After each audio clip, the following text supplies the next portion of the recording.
Well, hey everybody, how's it going? How y'all doing tonight on this Monday evening? Let's see who we got in here. Hey Cement Shoes, hey Kez Chick, hey Lupe, hey Amelia, hello Nonstop Mom. Who else is in here? I saw Tony. Hello Tony. Listening from work, huh? Hey, Amelia Sparkles, Molson Man. Good evening, good evening, good evening. Coolest review, Sam. How you doing, you guys?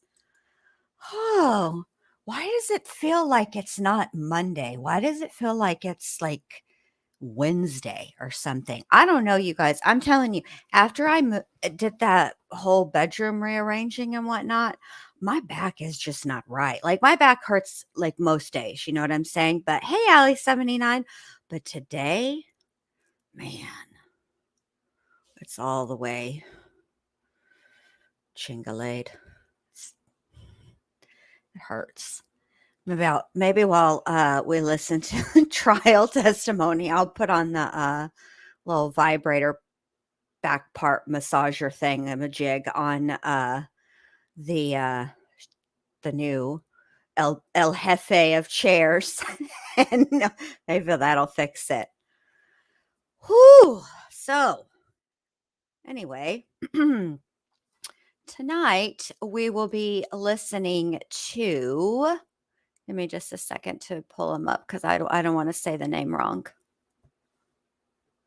Oh wait, this isn't gonna work. Hold on, I gotta do it a different way. My bad. Sorry. So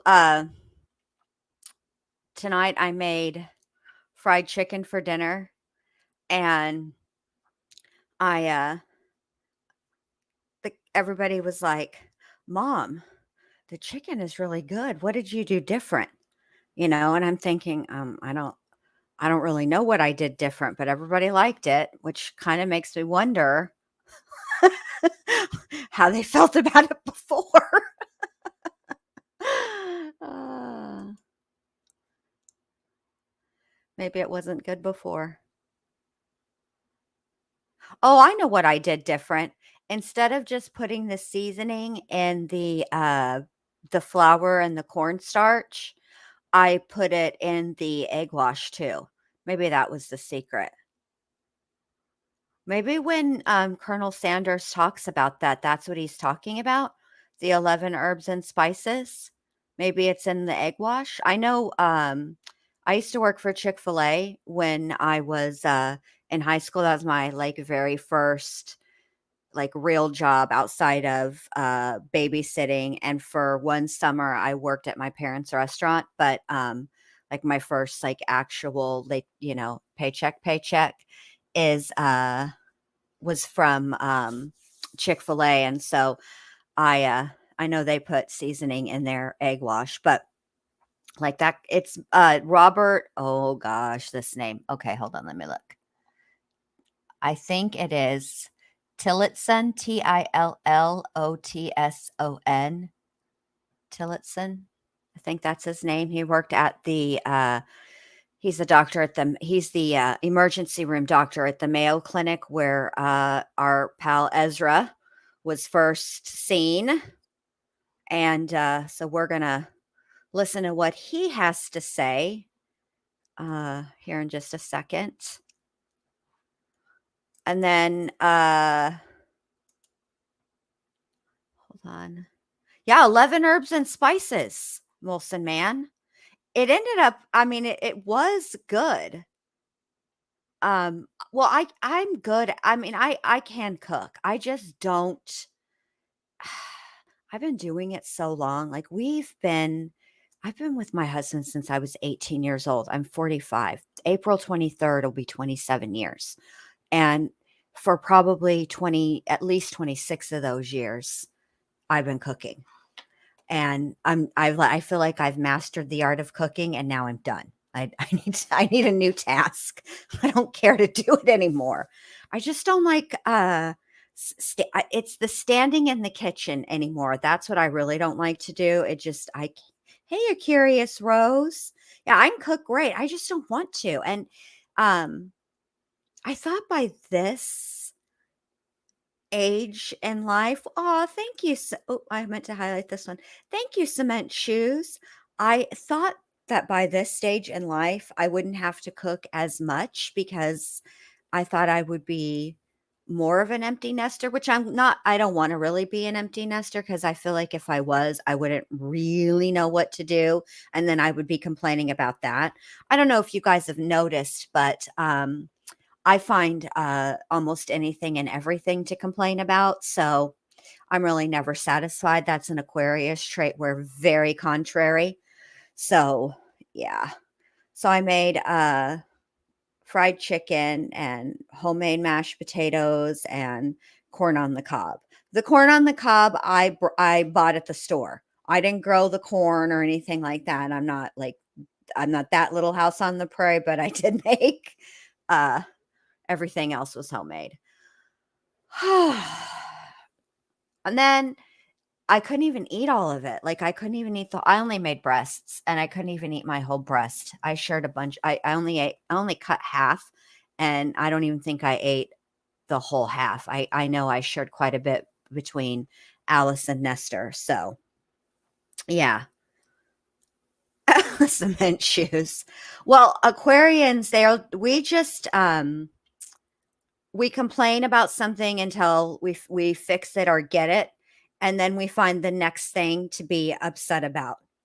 So that's how we roll. Maybe it's not we. Maybe it's just me.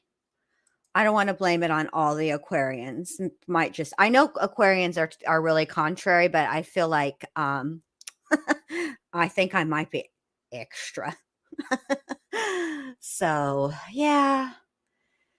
Anyway, the only thing my husband is allowed to cook is chili because he does make some really good chili. But I just need to. He doesn't clean as he goes, which is. I'm not going to look a gift horse in the mouth. He's made dinner, okay. But ask the girls; they've seen pictures of the after effects of chili night because there's chili on the knobs of the stove, there's chili on the stove top, there's chili on the refrigerator. I've seen chili on the outlets. I've seen chili on a light switch. There was chili on the vent-a-hood.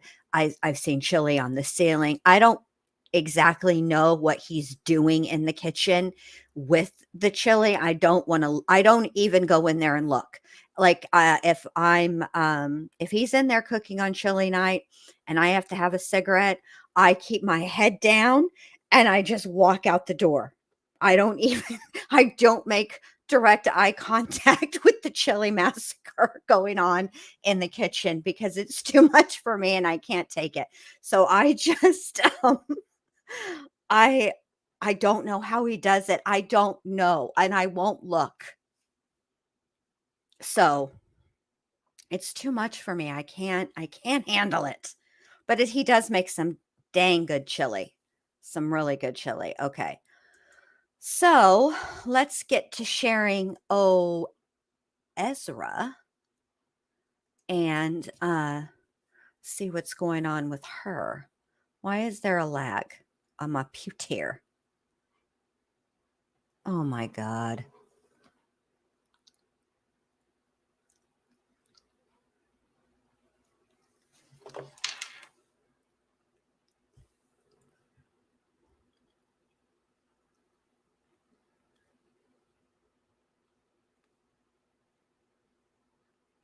Can y'all even still hear me? No, because it says it's not. Oh, well, maybe you can. Hold on. There's like a lag.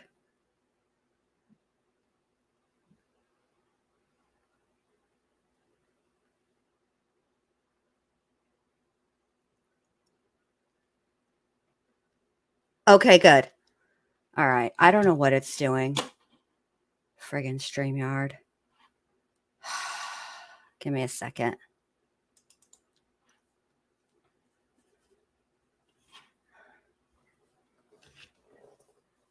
Oh my gosh.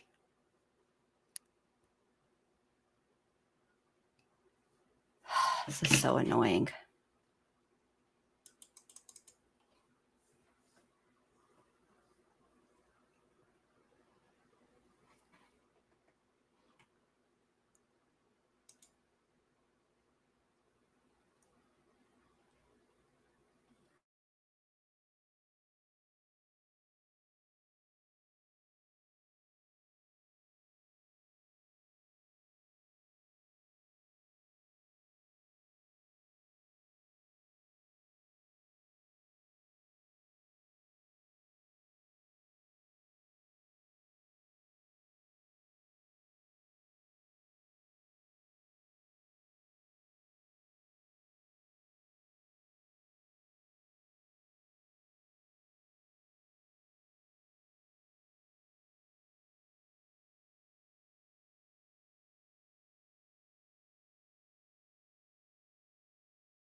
All right, I think I fixed it. That should work now. All right, let me fix it better and start to share the screen. Oh, I can't do it just quite yet. Thank you, StreamYard. Gage from StreamYard, who emails me at least 3 times a week. If you're listening, you're about to get a very poor Google review. It's ridiculous. Sorry, you guys. I don't know what's going on. I feel like there must be a bunch of people going live right now, which, you know, StreamYard needs to step up their game a little bit, I think. Oh, I think I already scrolled past him. All right, there we go. Okay. All right, now we should be good to go. I'm all fixed. There we go. Wait, hold on. Let me add it to the stream real quick. Okay. Now, for reals, we're ready to go. All right, here we go. Please, and spell your last name for the court reporter. My name is Robert Tillotson, and the spelling of my last name is Tillotson. How are you employed, sir? I'm an emergency physician with Mayo Clinic. How long have you been employed as an emergency physician with Mayo Clinic? About 2.5 years. And doctor, prior to that, do you have experience working as an emergency room physician? For about 30 years. Hello to everybody I may have missed. Yeah, I'm okay, Sam. I just, StreamYard was Thank you. stopped. Doctor, I've handed you what has been marked for identification as exhibit number Yikes, 189. Can you tell me what that is? It's a curriculum vitae. It's my curriculum vitae. And is that to your work for 30 years? 30 years, a number of Workforce injuries. What is a actually attempted suicides to have a lot of superficial wounds that have a specific pattern. And that's one of the big things we notice with self-inflicted wounds is they tend to be patterned. They tend to be patterned. In 30 years, the number of injuries have increased that are self-inflicted, so we see them much more commonly. Both when I was in Stevens Point and now at Mayo, we work in the regional psychiatric center. We have a psychiatric inpatient hospital, so we end up seeing a lot of patients with attempted suicide and with cutting and depression, so we see a lot of self-inflicted wounds of various types, from actually attempted suicides to just cutting for stress relief. Let me just give everybody a second to get back orientated because we had a little kerfuffle. So I want to say hi to I've learned a lot, and hello, Le Chat Noir. Thank you guys for coming back. It's always good to see you. And yes, Lupe, he totally looks like Mr. Roper. Yeah, not Furley, because that's Don Knotts, but yeah, Mr. Roper. All right, so I'm assuming the reason why he's asked going into all of this is to establish that he is qualified to make a distinction between self-inflicted wounds versus wounds inflicted by another human being onto another, from one human being onto another human being. All right, here we go. I'm going to be quiet and let him say what he's got to say. Because this one's a long one. His testimony's like an hour and 45 minutes. And do they tend to look differently, the ones that are self-inflicted for an attempted suicide versus ones that are self-inflicted for coping or stress relief? Yes, they can. A lot of self-inflicted wounds, because people have a lot of control over what the wound that they inflict, they tend to have multiple wounds in one place, or they may have a single wound. A lot of times when somebody's really making an attempt to kill themselves, they may have a couple hesitation wounds, but then it's usually followed by a very deep or intentional wound. People that are cutting tend to have a lot of superficial wounds that have a specific pattern. And that's one of the big things we notice with self-inflicted wounds is they tend to be patterned. They tend to be patterned and well controlled. All right. And have you seen wounds where someone inflicts a wound on a knife wound or a sharp force injury on another person? Yes. And is that something you've seen relatively commonly as well? I've seen it throughout my career at different times. And have you also seen defensive wounds? Yes. And Now, let's talk about types of sharp force injuries. What is a laceration?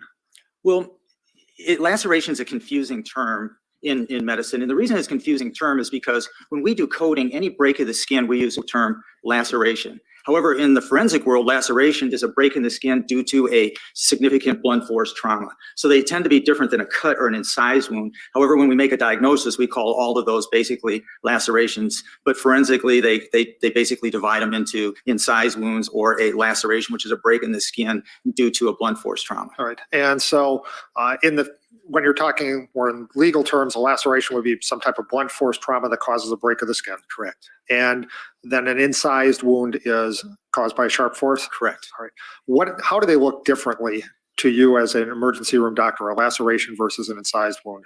Well, when you look at a laceration, if you can imagine a force coming down onto the skin, it actually crushes the edges of the skin. We see it most commonly like in head injuries when people fall on their face. It actually causes the skin to, when it hits up against like the bone, cause pressure, and it just kind of crushes it and spreads it apart. We'll see bridging of the tissue underneath there, but it'll break the skin. The subcutaneous tissue will bridge. But in a laceration, all of that gets cut through, and it usually has very sharp edges, and so they're entirely different look when we see them. And what is an abrasion? An abrasion is a very superficial damage to the skin surface. It usually goes through the epidermis and the dermis, but it never goes into the subcutaneous tissue. So an abrasion is a very superficial wound.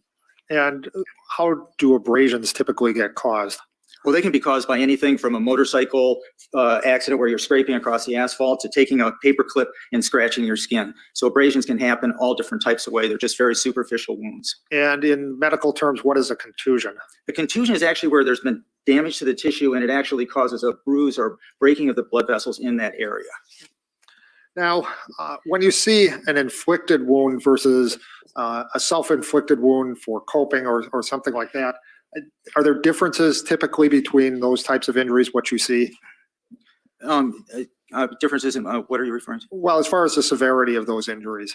They tend to, if they're just for coping, they tend to be fairly superficial, patterned, repetitive. You'll see multiple wounds in the same area and usually within the reach of their dominant hand, because that's what they typically do. We'll see things like words carved into extremities, like I encountered with my patient in this instances, or they'll also be in areas where they have pain or problems. A classic example is I had one person who had an amputation of his leg and he was very distressed about it. So he stabbed himself with a screwdriver in the amputation. So they tend to be very patterned and specific, following where their stress is frequently. And have you seen individuals in your work who have defensively grabbed a knife where their assailant has been using to attempt to injure them? Yes. All right.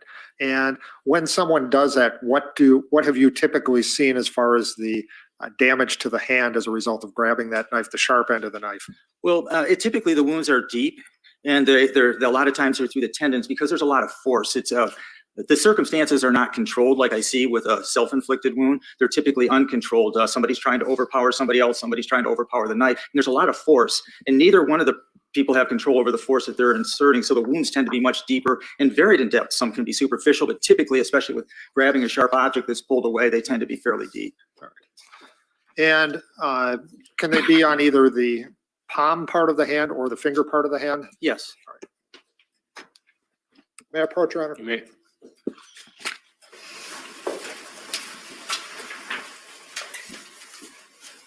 Doctor, I'm showing you two items, exhibit number 188 and exhibit number 196. I want to ask you a couple questions about each one of those. Okay. 196, by the way, Your Honor, we would move the admission of at this point in time. That was filed as a learned treatise with a notice, and we would move its admission at this point in time. No, any objection to 196? Okay, exhibit 196 will be received. All right.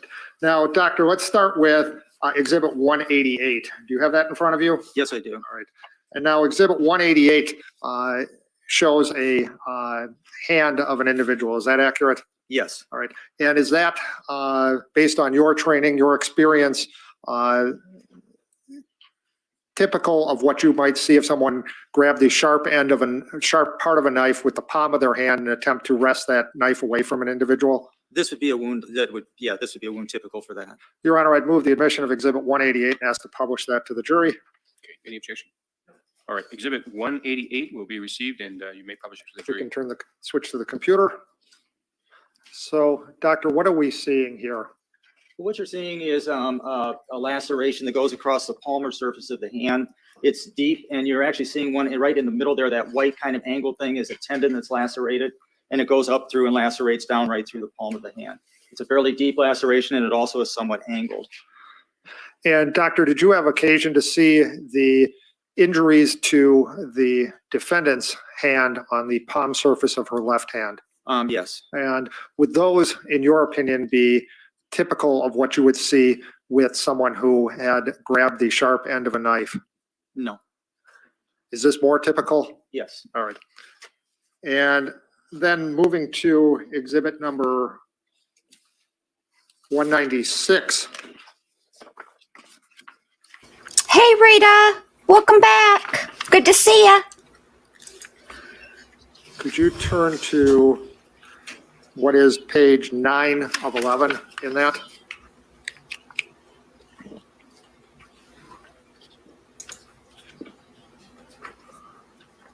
Okay. And is that also a photo of a knife wound where someone had attempted to grab a knife more with the finger area of the hand? Yes. And is that something that in your experience and your training is more typical of what you would see when that happens? Yes. All right. Ask to publish that page, Your Honor, of Exhibit 196 at this time. All right, you may. All right. So what are we seeing here, Doctor? Well, again, we're seeing another. Well, I'm deep glad wound, you decided. Hold on. where Let me. the knife Excuse was me, probably doctor. grabbed in a manner like- Pardon me. Pardon me. Hiya, Rita. Well, I'm glad that you decided to not be in the background and came up and talked. Hey, Mo, what's going on? Oh, not much. So you skipped out on work, huh? Yeah, I don't know what I was thinking. I left a half an hour early, so I'm going to lose double time. If I Mo, just waited a half an hour more. Mo, we talked about this. You're never going to be able to come visit. We have our annual girls trip. Come on. Well, I worked a ton last week, so I'm Okay. good. Okay, good. All right. Then good. So as long as we this is hold on, nonstop mom. I believe that this is Alex's hand. I don't think this is Ezra's. Because the first photographed, want me to rewind it a little bit so we can just make sure. Hold on. Was Let the me- first picture an example? No, the first picture was his hand. Okay. I just got on, so I couldn't. No, yeah. Dang. I'm going to go on a limb and say that that's Alex's hand. Oh, y'all, I Or agree, monkey. Molson man. we were monkeying around and hold on a second now. Hold on. Let me get to this part, right? What is it doing? Hold on. Let me push play. See if it'll Something do it. that in your experience and your Hold on. I want you guys to see this outfit. something that Why is it not showing her stupid outfit? and is that There we also a photo of a Today, we're going to be witnessing I don't even know what to call that ensemble. I think she shopped at Bell's or Beals. I don't know what that old lady store is called. I don't know how to pronounce that store. It's where the elderly women shop. And then and that's followed up by the half up, half down, half ponytail we have going on here. And black because she's very somber. It's a serious business shawl paired with another blazer from 1986. I don't even know what to say. I think this is the only day she doesn't wear the pink one.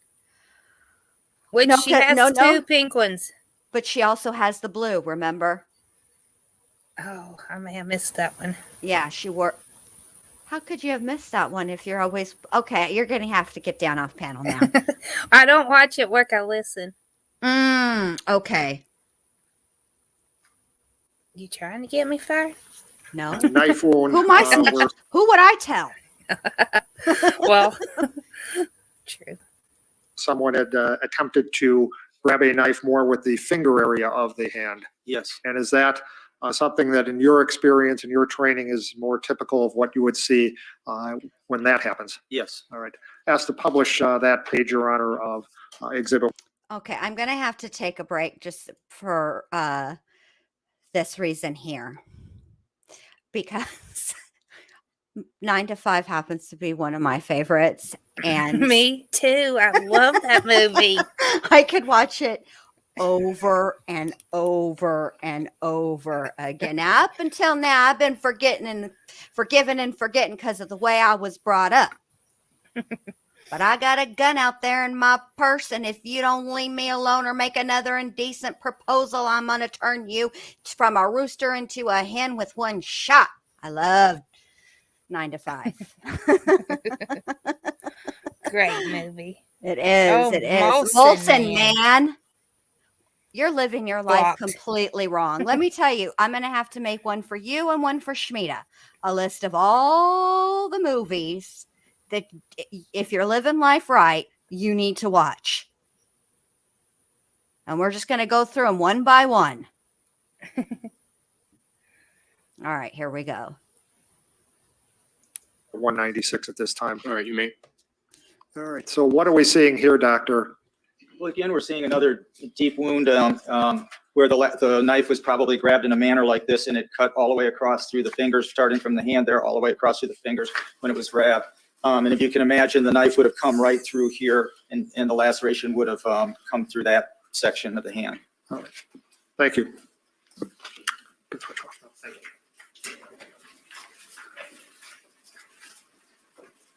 Now, Doctor, were you working on March 22nd of 2018? Yes, And was that in the emergency room at Eau Claire Mayo Hospital? yes, And at some point in time, was the defendant brought into that emergency room? yes. And when she was brought in, can you explain how, when patients come into the emergency room, how are they handled? Well, typically when somebody comes in based on their complaint, they're encountered by a nurse, usually a triage nurse or a nurse. Ezra came in police custody, so they brought her directly into a room, and the nurse came in and did initial evaluation. And then from there, I'll usually review the record or talk to the police in a circumstance like that and go in and see the patient.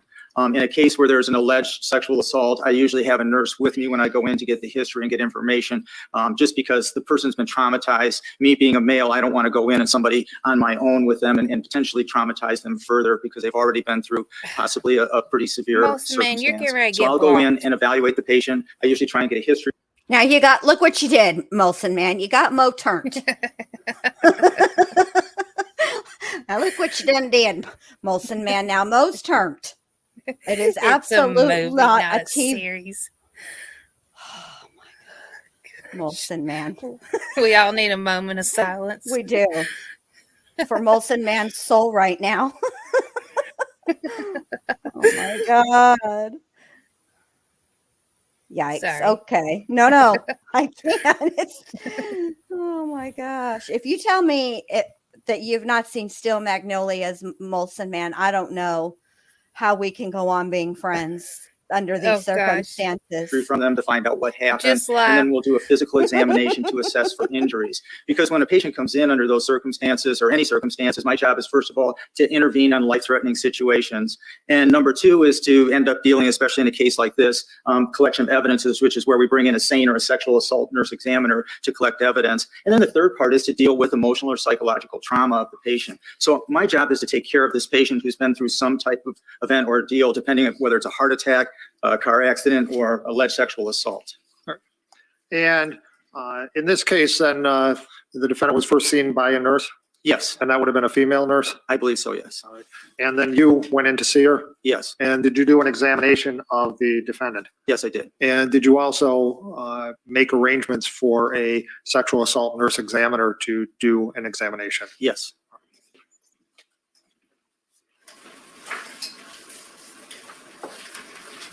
Airport truck. You may.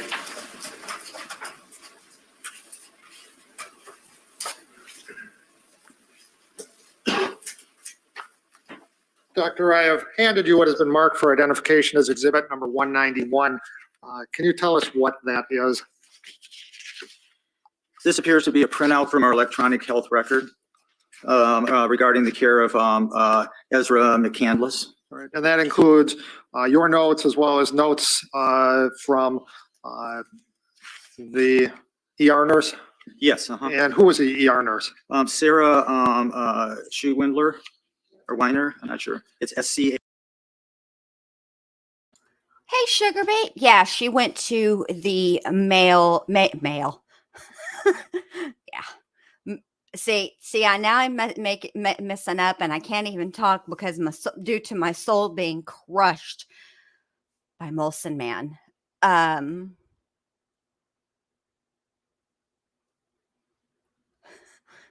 Now I can't concentrate because cement shoes. That's one of my favorite lines. But yes, to answer your question, Sugar Beet, she was seen and treated at the Mayo Clinic.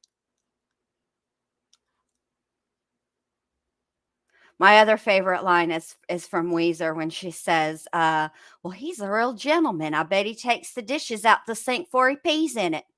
That's my other favorite line. HWEINER.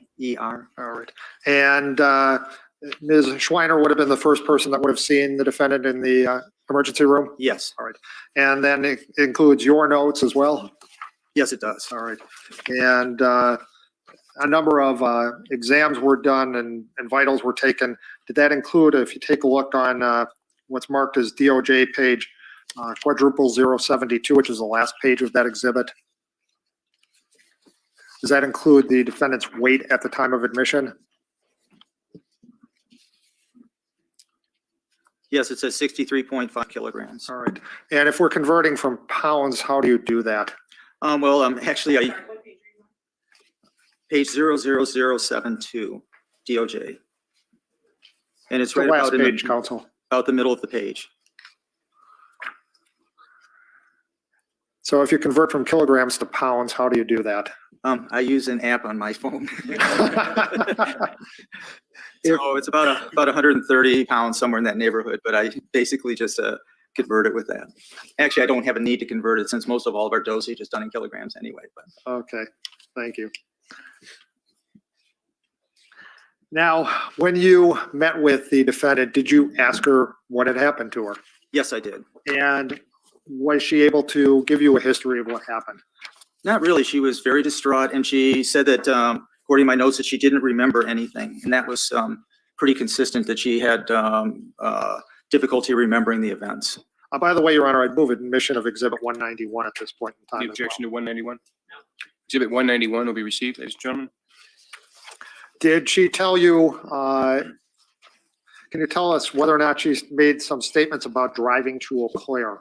Sure. Basically, what she told me, she remembered she was driving to Eau Claire to meet Jason, and the next thing she knew, she was in the emergency department. But she really didn't remember what happened to her. She thought she might have been sexually assaulted, but wasn't sure. Did she ever mention Alexander or Alex Woodworth during your conversations with her? No. Now, did you check the defendant to see if she had any head trauma? Yes. And is there any particular tests that you do to determine the person's alertness or their ability to comprehend? It's called the Glasgow Coma scale, and it's noted in the record here. It's just kind of a generalized, accepted way of assessing mental status. So it talks about Glasgow Coma scale is, do they open their eyes spontaneously? Are they able to converse and talk? And then are they able to move all their extremities? So all of those have a scoring thing. The highest score you can get is 15, which is what her score was, meaning that she was fully functional at that time as far as the basic neurologic functions. Now, in your examination of the defendant, did you do a full physical examination of her? Yes. All right. And did you notice any injuries to her that drew your attention? Yes. When you're dealing with a situation like that, the first thing is to assess for injuries because those need to be dealt with first. And I noticed the injuries on her left arm, and the injuries on her left arm were actually patterned in letters. Which kind of struck me as being unusual and very concerning because somebody who went through a traumatic event like a potential sexual assault who's done that, these clearly look like they were self-inflicted wounds, And so then I went to assess to see what the other wounds looked like. So when you say they were patterned, what were they patterned in? Well, there was a letter B and the letter O, and then kind of a triangle that looked like a Y. It almost looked like the word boy, and then there was a line across the top of it. And they were all patterned back towards where somebody would actually be in the orientation, where if you were writing on a piece of paper, it would be oriented towards you, which is typically what I would see when somebody did letters in their own arm, would be like that. And did that pattern injury raise any concerns for you? Well, the concern were that they were self-inflicted. And why is that? Why is what? Why is that your concern at that moment? Well, the concern is that I have somebody who's been through a traumatic event who's now cutting on themselves. My big concern is, are they going to be mentally okay to go home? I don't want to let somebody who's been through an event like this go home and potentially kill themselves. So what I'm trying to assess, if the wounds are self-inflicted, is this person a suicide risk?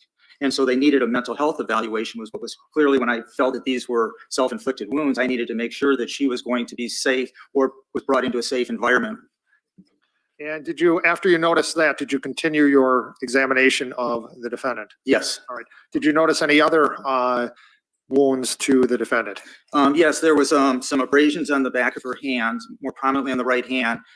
There were abrasions on her right leg. And then when I examined her with a sexual assault nurse examiner, there were these linear abrasions in her right groin. All right. And let's start with the ones on her right leg. Can you explain where they were on her right leg? They were on the lateral aspect of her right leg, and there were multiple parallel lines and a few little kind of, it looked like little stab wounds that were there, but they had some freshly clotted blood over them. And when you say the lateral aspect of her leg, what is that? Lateral, I'm sorry, it's on the outside. Okay. And you were pointing to yourself about midway down your right leg? Correct. And you said there were also some, what was the other area where there were some? They were in the groin area here on the right-hand side. All right. And what did those look like? They were, again, very superficial, linear, actually more abrasions, like they were very superficial. All right. And those injuries, did they tend to be parallel lines as well, like the ones on the leg? Yeah, fairly closely to that. And then were there any other injuries that you noted? I think there was a little abrasion on her abdomen. I did notice the ones in her hand, but I did not put those in my medical record. Okay. And where were the ones which hand were they on? They were on her left hand. All right. And what did those look like? Well, they were, again, 3 parallel lacerations. Okay. Superficial or deeper? Very superficial. As far as all of the lacerations or abrasions that you've described, can you tell us whether or not they were similar in appearance, or did they have a different appearance to each of them? They were all pretty similar. They were all very superficial. They were all somewhat patterned in the same area. So there was multiple ones in one area on the leg, there were multiple ones in the groin, and then the arm was patterned, and then there were multiple ones on the palm. All of those seemed to be patterned to be self-inflicted. They were all in reach of the one hand of the patient. Were they similar in depth? Yes. All right. Were you present during the sexual assault nurse exam when the vaginal area was examined? Yes. Was there any injury to the vaginal area itself? Not that we saw, no.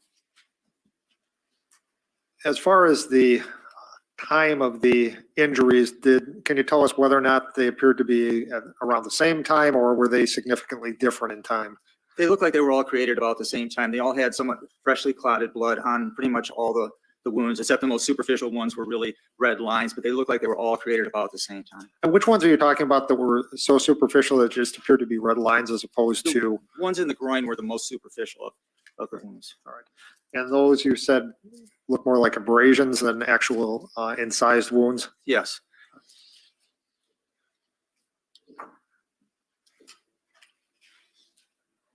Now, doctor, if you, assuming that the injuries like to the thigh that you observed were through clothing, would that assist you in trying to decide if they were self-inflicted or inflicted injuries? Well, the big thing is they were all of kind of similar depth. So, you know, I do incisions on skin all the time. I don't have any idea how deep the scalpel is going to go until I put the scalpel on and I start to cut, and then I adjust my pressure as I go. So I actually have to look to adjust how deep the wound goes. You put something like clothing or something in there, I have no way of seeing or knowing. So the thing is all these wounds are all superficial, the same depth, so it requires a considerable amount of control, and I would suspect probably being able to feel. So I would again think that that would be consistent, even if they were made through clothes, with being self-inflicted. And there were multiple ones in the same place, and to be able to do multiple cuts at the same time through clothes on another person and maintain the same depth without being able to feel what's happening underneath, I think would be incredibly difficult. I don't think I could do it.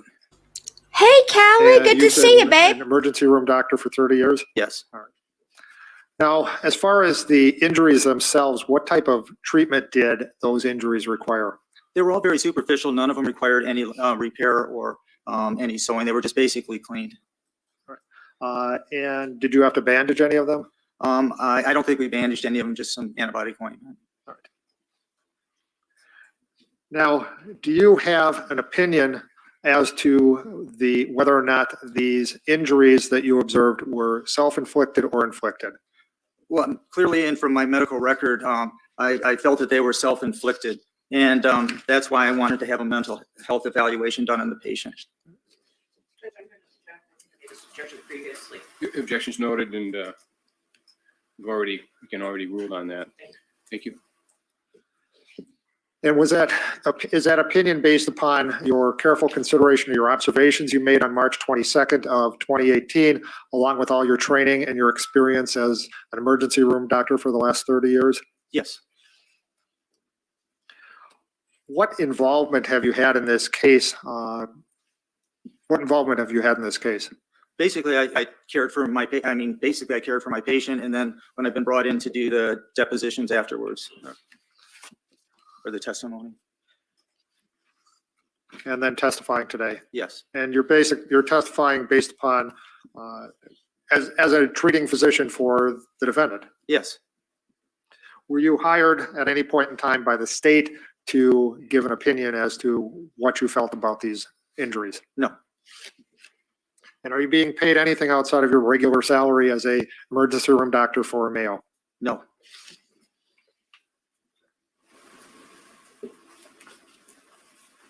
Exhibit 195, counsel. Approach. You may. Doctor, I have handed you what has been marked for identification as exhibit number 195. Can you tell me what that is? It's a chapter on forensic emergency medicine from a textbook of emergency medicine. All right. Your Honor, and exhibit 195 was also submitted as a learned treatise, and we would move the admission of it at this point in time. All right, counsel on the objection. All right, exhibit 195 will be received. And was that also something that you consulted with and used in helping to form your opinion as to the cause of these injuries to the defendant? Not at the time, but this is the textbook we used in my training, and it's the textbook that I use in reference to this day. But when I cared for the patient, I did not review this. Right. But you've reviewed it since? Yes. And does it support your opinions as well? Yes. All right.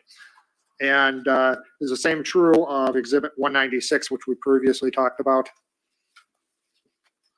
That's the, Yes. all right. And that again is not something I assume you looked at while you were in the emergency room, but something you've consulted since then? Yes. And does it also support the opinions that you're giving us here today? Yes. All right. I don't have any other questions for Dr. Tillotson at this point. Great. Ms. Bishey, are you doing cross? Yes. Go ahead. Thank you.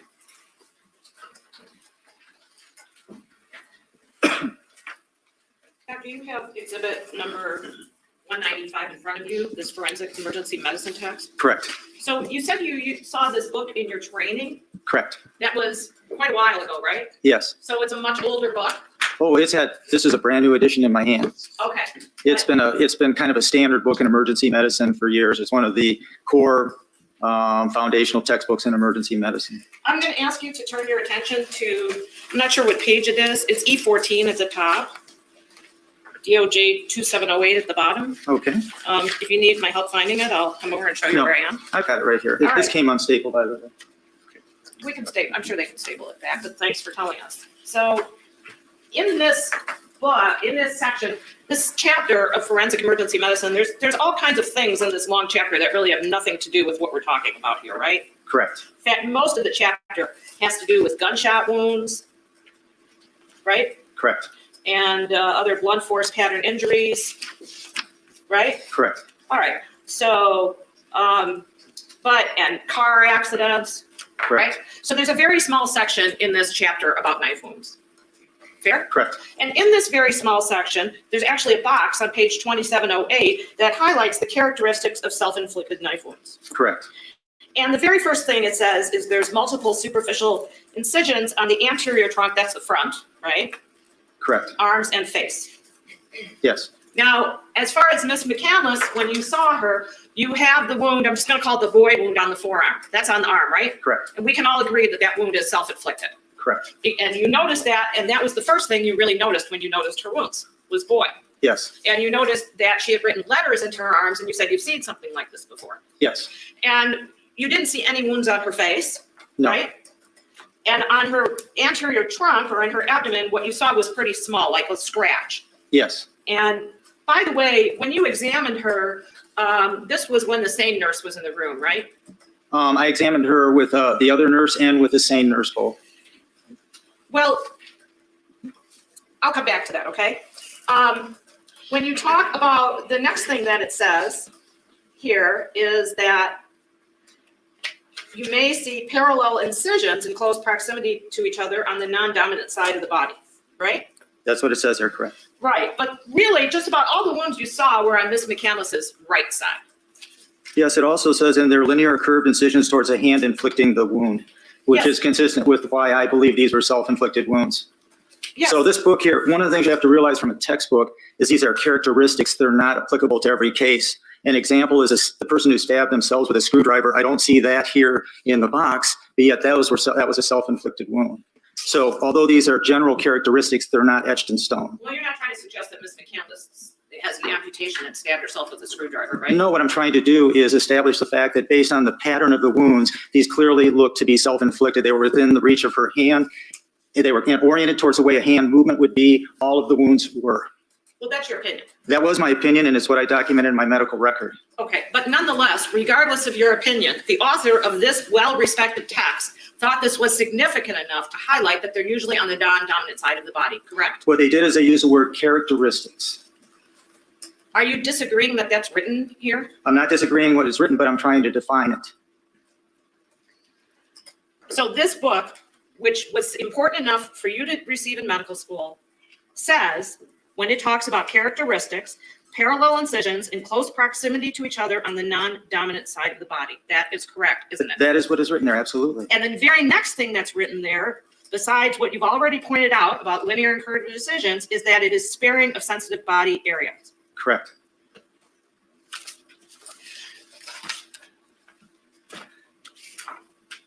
I'm showing you what's been previously marked as exhibit number 174.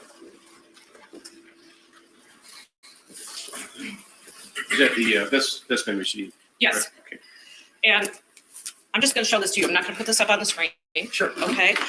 What you're seeing here is a photograph of Miss McCandless's genital area, correct? Correct. And her inner thigh. Correct. And there are these wounds in her pubis mons, Yes. right? But not in her labia.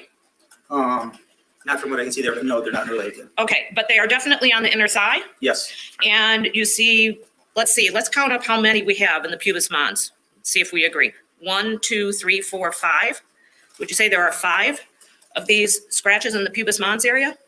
Some are faint, some are darker. Yes. So they're not all exactly the same depth, right? Correct. And then moving over to the inner thigh, you can see 2 wounds, which seem to be of a slightly different depth because there's more blood clotting there. Correct. So there's some signs of blood clotting on the inner thigh. Yep, and they're all extremely superficial, barely breaking the skin surface. Say that again. I said they're all extremely superficial, barely breaking the skin surface. Yeah, yes, you have told us that. And moving farther away into the inner thigh, you see another 2 different scratches or knife wounds, correct? Yes. And turning to the next page in this exhibit, that's just another view of the same wounds, correct? Correct. So when you wrote in your medical record that she had wounds on the labia, that was not correct. I'll have to refer to it here. Certainly, doctor. If you would go to exhibit number 191, to page, go to page 52, which is the OJ 70. Well, there's a diagram on this page, right? Correct. And in that diagram, there are some parallel lines that you drew using a mouse, a computer mouse. Yes. So when you use a computer mouse, it's not the same as taking a pen and drawing exactly what you see. No, And not at it's all. fair to say that you're a doctor, not an artist, Correct. unless you're referring to the art of medicine, of course. Yes. And in these parallel lines that you drew, they show lines right onto the labia, correct? Well, again, have you ever tried to sign your name with a mouse? Or be real accurate with lines with a mouse? It's very difficult. We just started using Epic in July, and this is just a short time afterwards. So experimenting with this, realized that this was not a very good way to document that, and I knew there were pictures on there. And can you tell me where in here I said it went to her labia? Because here I said that the wounds are in her groin. Well, actually, right under the diagram, the next words are, there's an injury to the right labia. Okay, thank you for pointing that out. So that's right there where they came to the edge of the area of her. No, I know Epic is the bane of the doctor's existence. Yeah, amen. Right? But regardless of Epic being the bane of the doctor's existence, you would agree that the photographs are accurate and this drawing is not accurate. Correct, And absolutely. so actually there was no wound to the labia, right? Correct. It was to the pubis mons.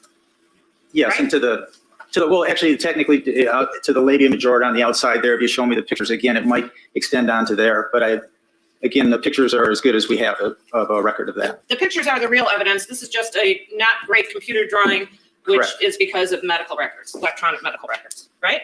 Correct. Now, you did examine the patient from head to toe, Yes. and you say that you think you did it before the same nurse came in? I did it in combination. I did a general exam with the patient, and then I completed the exam with the same nurse. I'm going to show you. Could I see counsel, since it is my Oh, I'm witness? sorry. Thank you.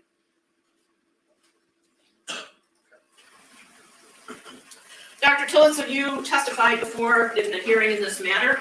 Yes, You referred to it as a deposition, but it was actually a court hearing, right? correct. And in that hearing, do you remember answering a question about how you conduct a physical exam? Yes, oh, I remember vaguely. If you could allow me to refer to that, if you have a question regarding it, I'd appreciate it. Sure.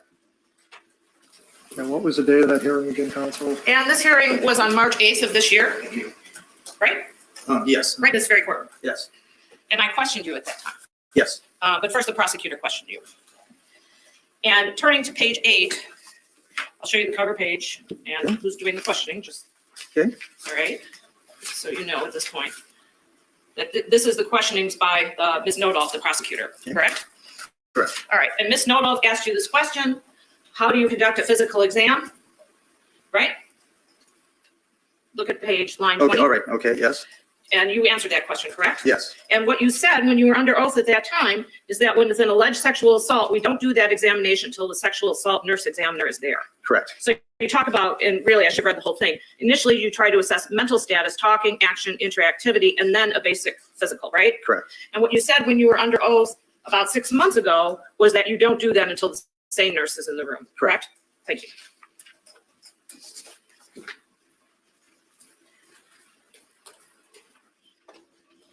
So although today you're remembering it differently, 6 months ago you testified that you did not do the physical exam until the same nurse was in the room. That is not true.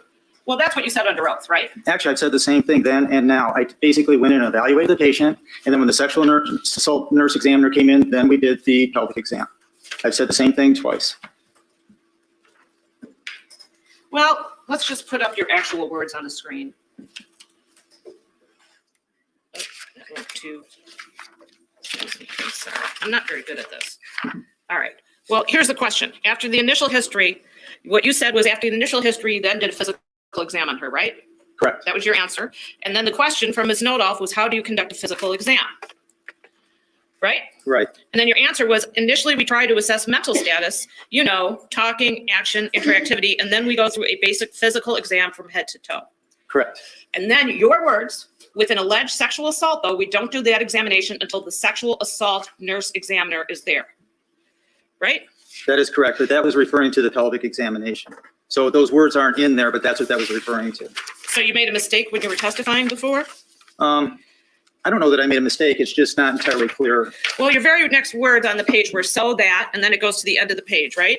Yes. So that, and then the next part, what you said again, your words, that part was not done initially until the sane nurse was there.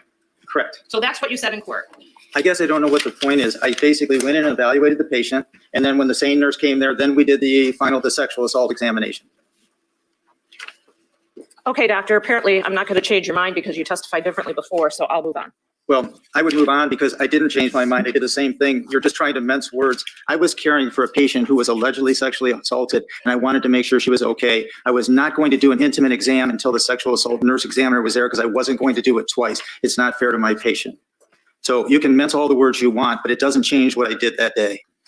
Okay, and what you did that day happened a year and a half ago, right? Yes, You've taken care of many, many patients in the emergency room, yes, right? Every day is a busy day. yes. And by the way, you referred to your training.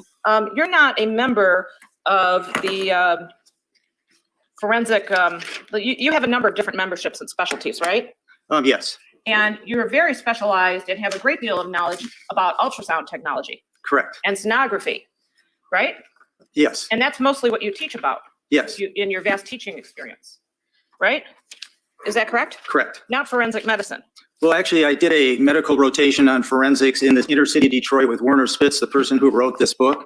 And I did a presentation in my residency class on forensics where we outlined gunshot wounds, knife wounds, blunt trauma, and that was part of one of my residency presentations. So I have taught on it. It's been a number of years. Well, let's talk about how many years that's been. What year It's was been that? 30. Huh?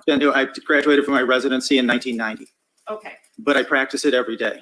Well, I understand that. So you were in the city of Detroit at that time, right? Correct. Detroit, we can agree, is one of the largest cities in the United States. Well, it's a very large city, yes. And there's a great deal of violent crime there, Correct, a great deal of homicidal crime there. correct.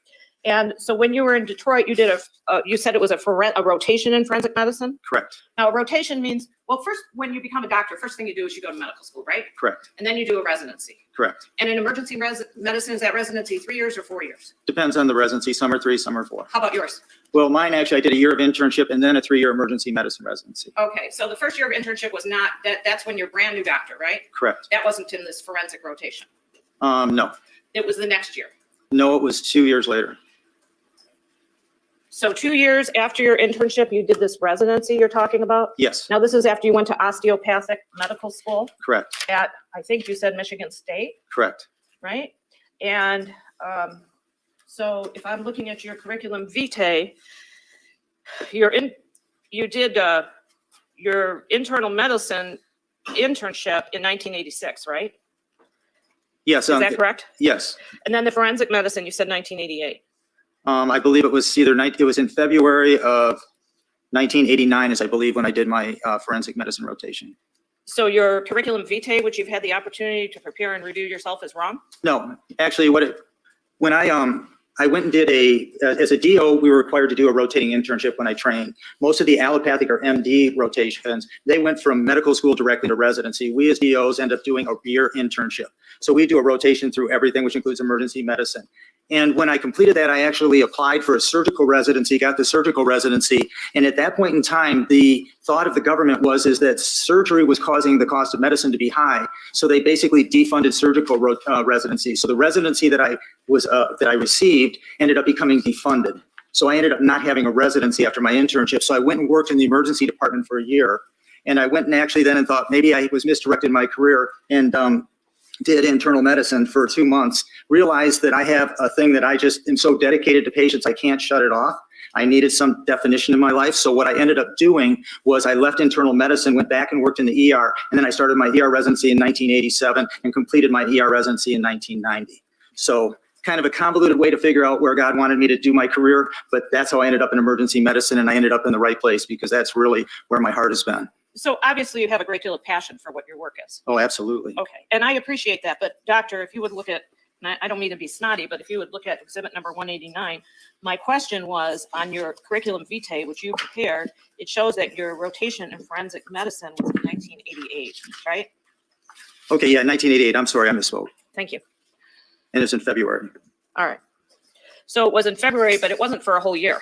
No, it was a 1-month rotation. Oh, okay, so during this 1 month rotation, every student, so you're still kind of a student, you're a doctor, but still a student of medicine when you're a resident, right? I'm still a student of medicine. I'll be a student of medicine until the day I stop. Well, just like everybody's a student of life and I'm a student of law, your experience back in 1988 when you did this 1 month rotation was you were much earlier in your studies during that period. Oh, absolutely. I wish I was that young now. Don't we all, doctor? In any event, during this 1 month rotation, the residents who are in a very early part of their training. This was the first year of your residency, right? 87 was the first year of my residency. Okay, so it's the second year, you do a 1 month rotation and you're supposed to present a paper at that time, right? Well, we present a paper during a residency Yeah, everybody does presentation. Yes, Right? That's a requirement of your training, correct. right? So over 30 years ago, during a 1 month rotation, you did a presentation and it wasn't just about knife wounds, it was about gunshot wounds too. Correct. Right? And there's a lot of gunshot wounds in Detroit. Yes, Big city, lots of homicides, right? right. Lots of fatal stabbings, Yes, lots of force. yes, You left Detroit in 1990. It was about Yes. 1990? yes, And since then, you have practiced basically in much smaller communities, right? correct. So you practiced in the small community of Rock Island, Illinois for a couple of years. Correct. Then you moved on for several years in Iowa and the small communities of Adamwa, Ottumwa, Iowa. Someone, thank you. Well, actually, just to clarify, is that my wife was doing her fellowship at the University of Iowa in Iowa City, and I worked for a contract group that basically contracted with ERs around Iowa. The first year I was in Rock Island, Illinois, and the contract group that I worked with lost their contract because they couldn't recruit people to Rock Island, Illinois. People didn't want to live there. So I ended up then working for a contract group in Iowa that basically covered ERs in Waterloo, Ottumwa, Dubuque, and I worked in those different ERs. Right, that's what I was going to ask you. You were in Ottumwa, Waterloo, and Dubuque, all smaller communities, right? Yes. And then at that same time, because I like to work with residents and teach, I also took a teaching position with the University of Illinois in Peoria and actually taught there. And I would go down there frequently and work in their ER and teach as well. And Peoria is also a smaller community than Detroit, Well, right? it's smaller than Detroit, but it's a fairly big community. Well, it's like more like the size of Green Bay, right? I don't know exact population. Well, after you were done working in the ERs in these small communities, you then worked in a small community of Sturgeon Bay and then somewhat bigger Green Bay for a couple of years in the late 90s, right? Right. That's 20 years ago. Yes. And since then, you've never worked anywhere as large as Green Bay, No. right? Then you worked in Portage, Wisconsin, also a smaller community for about 5 years. Correct. Then you also worked in the small communities of Stevens Point and Merrill, Wisconsin. Well, in Portage, at Stevens Point in that area. Correct. And Stevens Point is smaller than Eau Claire. Yes. Then you come to Eau Claire in 2017. Yes. And that's the biggest place you've been since Detroit, right? Correct. Now, you don't have a lot of homicides coming into the emergency room in Eau Claire, do you? No, not a lot. No. You don't have a lot of knife wounds coming in. I guess, no. Okay. Now, I guess the question comes up, knife wounds. I don't want to be rude, but I'm supposed to ask a question and then you're supposed to answer them. And I don't mean to be rude, but if we could just proceed that way, I would appreciate it. Well, sure. I'd appreciate the opportunity to answer the question correctly too. Oh, okay. Well, if you feel you didn't answer it correctly before and you'd like to correct yourself, please, I'm sorry, please go ahead. Well, the thing is when you say, did I see a lot of knife wounds? Knife wounds is a generic statement. I see utility knife wounds. I see self-inflicted wounds. I see occasional stab wounds. So I still see a fair number of knife wounds. So I wanted to correct that statement. I'm sorry. Okay. But these horrible defensive wounds that you've seen, you mostly saw that working in Detroit, right? Most of them there. Yes. I've seen them since then, but most of them were there. All right. And as far as, let's see, I think, 1 minute. You assumed that the wounds to Miss McCandless's hands could not be defensive wounds because they were superficial, right? Well, actually, the reason I thought that they weren't, I had no reason to think necessarily that they were necessarily defensive wound. I came in with a clean slate. I looked at a patient that came in with an alleged sexual assault that could have been assaulted by someone else.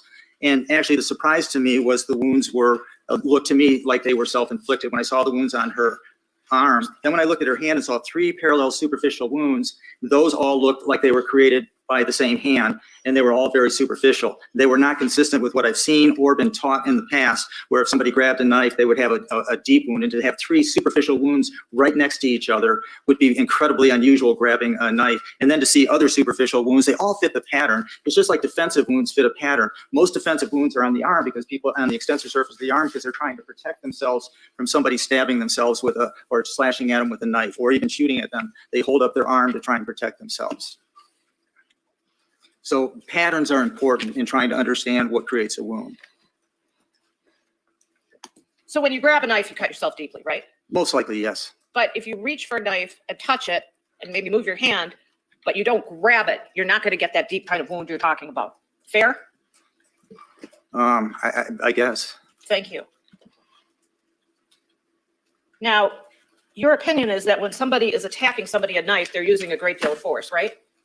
Typically. And typically when they're using so much force, the knife is going in pretty deeply when they're attacking somebody, right?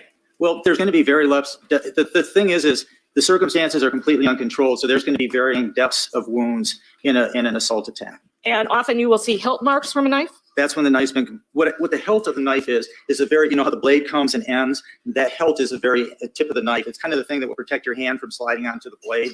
And when somebody has a deep wound that the knife stabbed all the way in down to that hilt gives me a clue that that knife went all the way in. So that tells me that there's likely deep organs that are injured. So we always look for that kind of pattern in a wound to see if there's been a hilt wound or an abrasion from a knife, because then that tells me, boy, that knife, depending on how long it is, really went into the body. So that's why I think she's referring to the hilt wound. Well, I'm referring to it because when you testified previously, you said that most stabbings occur with a lot of force, right? Right? Yes. And when they happen with a lot of force, there's a hilt wound. You said that before, correct? Yeah, if the knife goes all the way down to the hilt, yes, absolutely. Okay. And just like before, when you testified, I asked you can have superficial wounds and defensive wounds, correct? Correct. Remember saying that? Mhm. And you agreed with that can happen, that it's certainly possible, right? Yep, I agree that it's possible, yes. And so in your practice in all of these various small towns, as opposed to your first few years in Detroit, kind of some people call it the murder capital of America, you've seen a lot less of these very intense stab wound fights, right? That's correct. A lot of times what you've seen are in fact accidents, right? Correct. And, farmers, other people, factory workers come in, they've had accidents with wounds, right? Correct. Okay. So after the boy wound, and after you looked at the other wounds, your opinion was that they were consistent with a self-inflicted injury, right? Correct. But they also can be consistent with being inflicted by another person, right? No. All right. So there is nowhere in medical literature that you can cite to that would definitively state that these kinds of wounds are always done by another person, right? I'm afraid I don't understand your question. All right. Well, let me ask you this. Before you became a witness in this case, you wrote a medical record, right? Correct. And in that medical record, you dictated your impressions about this case. Correct. You did that right after you saw Ms. McCandless, right? Correct. And you only seen her once. Correct. Wasn't for that long, right? Correct. Her care was turned over to other people after you saw her as a patient in the emergency room. Yes. Right? You noted that she was very distraught when you saw her. Yes. She was shaking in bed. Yes. Now, you said the police brought her in, right? Correct. But by custody, you don't mean she was under arrest. You just mean she was with the police, Right. right? Correct. People were with her at all times. Yes.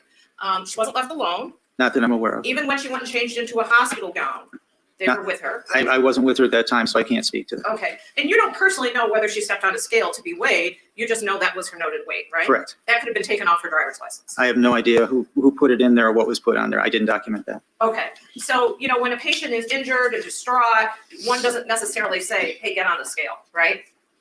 I mean, that doesn't always necessarily happen. Well, Doctor, that doesn't always necessarily happen, right? right. No, we don't always get all the vital signs. No. Okay. So she was also rating her pain in the genital area as being very high, correct? She actually, I don't recall her rating her pain there. Let me look at my record. Look at page 191. Counsel, just remind you, please don't overtalk the witness. Just, Oh, I'm so sorry. I know it, just calm down. Number one, Okay. Y'all, can we just take a moment to acknowledge saying, okay, calm down. So y'all know how much I love Star Wars, and y'all know how I love Family Guy, right? And every time I hear anybody say calm down, I always think of the Family Guy Star Wars, where Lois's dad, Mr. Peter Schmidt, he plays the Emperor, and he comes down because Luke and Darth are arguing, and he says, all right, everybody, let's just calm the fuck down. And that's what this was doing, because that was bad. It was rude. I mean, look, I get that you're working hard for your client, lady, but now, hey, Vincent's missing here. Good to see you. Yeah, that was too much, ma'am. All right, she's went after him. He got pissed. She sounds like she blended like a triple espresso and a 5-hour energy. She's lit. number page 191. she was complaining of genital pain. If you look under the note on the very first page, doctor, I'm sorry. These are the notes by the nurse. Sure. Okay, this is by the nurse, correct?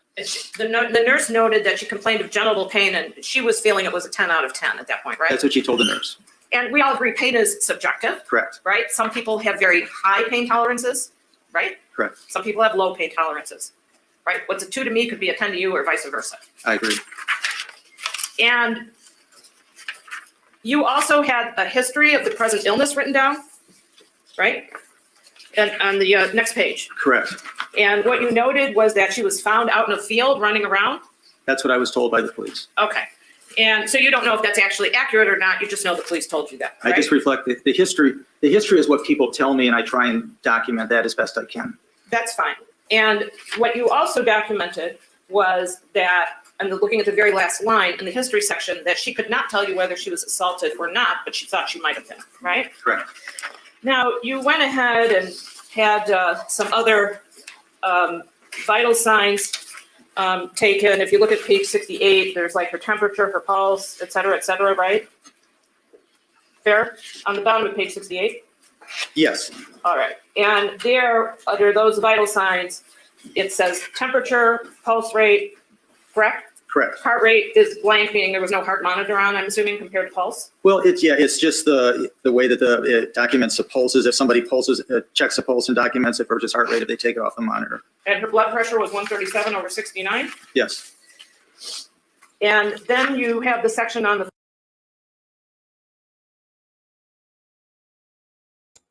I just like to note briefly that, yes, while pain is relative, I think that we can all agree that you're rude on a scale of 1 to 10 is at a 10. And also, if y'all will note her blood pressure, that's a very normal, good, no complications blood pressure for somebody who was describing her pain level at a 10. Just wanted to point that out. Okay, we can continue now. physical examination, right? Yes. You said she was anxious and intermittently tearful. Yes. Then turning to the next page, this is the picture with the not so great mouse drawing that is the fault of medical records, right? Well, you can draw a better picture with the mouse. Teach me. Unfortunately, doctor, I'm not really in a position to do that because I'm not too good at it either. As you look down that paragraph, you made some notes about her abrasions and lacerations to her left arm with the boy Yes. comment, right? And that there were cross lines like a triangle with the word boy, this pattern injury, right? Yes. And then you also mentioned the lines in the right side that we've talked about, right? Yes. The lines on the groin area that we've talked about, right? Yes. The abrasion on her right abdomen. Yes. And then the very next word is these wounds look like they could be self-inflicted. Yes. You didn't choose to write were self-inflicted when you did your medical record right at the time. Correct. And you also then used the word consistent with self-inflicted, right? I believe so. Very next line, you talked about in the psychiatric that her mood was anxious. She was tearful, right? Correct. She was slow and withdrawn, right? Correct. You said her cognition and her memory were The impaired. big side, Jen. Well, because actually I was trying to find the opportunity to say this joke because it's been like driving me nuts this whole time. Like, I felt like it was a side, like, oh God, I don't want to pause it, but I need to say this. I know I want to say this. Like, I feel like this. I just want to tell that doctor, if you have any Valium, fling it now because she's doing too much. She doesn't need to be so adversarial with him because she's just coming off as rude and it's unnecessary. I mean, he is. He's a doctor. He's a doctor. Look, doctors aren't perfect. All right. They're human beings. They're not Jen Luz. No, just kidding. Can you imagine if I was like that, though? I am nowhere near perfect. But I mean, they're humans. They do make errors. But to agree, it's just the way she's going about it, as if because he chose to do some of his practice in smaller towns, like he wouldn't be as up to snuff. Look, homegirl, now I hate to burst your bubble, but he's at the Mayo Clinic, okay? That's a pretty big deal. They don't just be hiring, I couldn't waltz in there and get a job as an ER doctor, I hope not. I hope you couldn't walk into a small town hospital. and Listen, they become a might be doctor. desperate. They might My need, dad was a doctor in a small town, and he is brilliant. of course. So, like, I don't understand what her and just because you're in a small town doesn't mean you don't see a wide variety of of different injuries and stuff. You know what I mean? Things Exactly. happen in small towns. I don't know why people act like, oh, it's a small town, nothing ever happens here. Hello. Literally every horror movie starts out that way. There's a population of 35 people and 34 of them are freaking nuts. Like, what are you talking about? I bet that jury is like watching a tennis match. I wouldn't be. I would Pong, just be pong. sitting. I've been sitting here this whole time with my mouth open, which is why that sigh came out. I would be sitting next to Allie 79, and she'd be starting to stifle a giggle, and then I'd start giggling, and then we both get kicked out. I just act like I didn't even know y'all. I ain't claiming them too. Hey, but Mo, save me a cigarette. We're outside, okay? All right, let me get back to it. We're almost. Oh no, we're not. We still got like 40 minutes left. Is it all him? I don't know. Hold on. Oh my! Yup, it's all him. Because you know Really? that she's going to be redirecting. So or Yeah. he's gonna want redirect. All right, here we go. She did not express any homicidal or suicidal ideation. So she wasn't expressing she wanted to kill anybody else or herself for that Correct. matter. I mean, Right. you're using medical terms But she to a did have doctor. abnormal recent memory. Right. She said she didn't remember what happened. Now, turning to page 72 on the bottom, DOJ 72. Yes. Your job was done pretty early, and then you turned her over to another doctor, right? Right.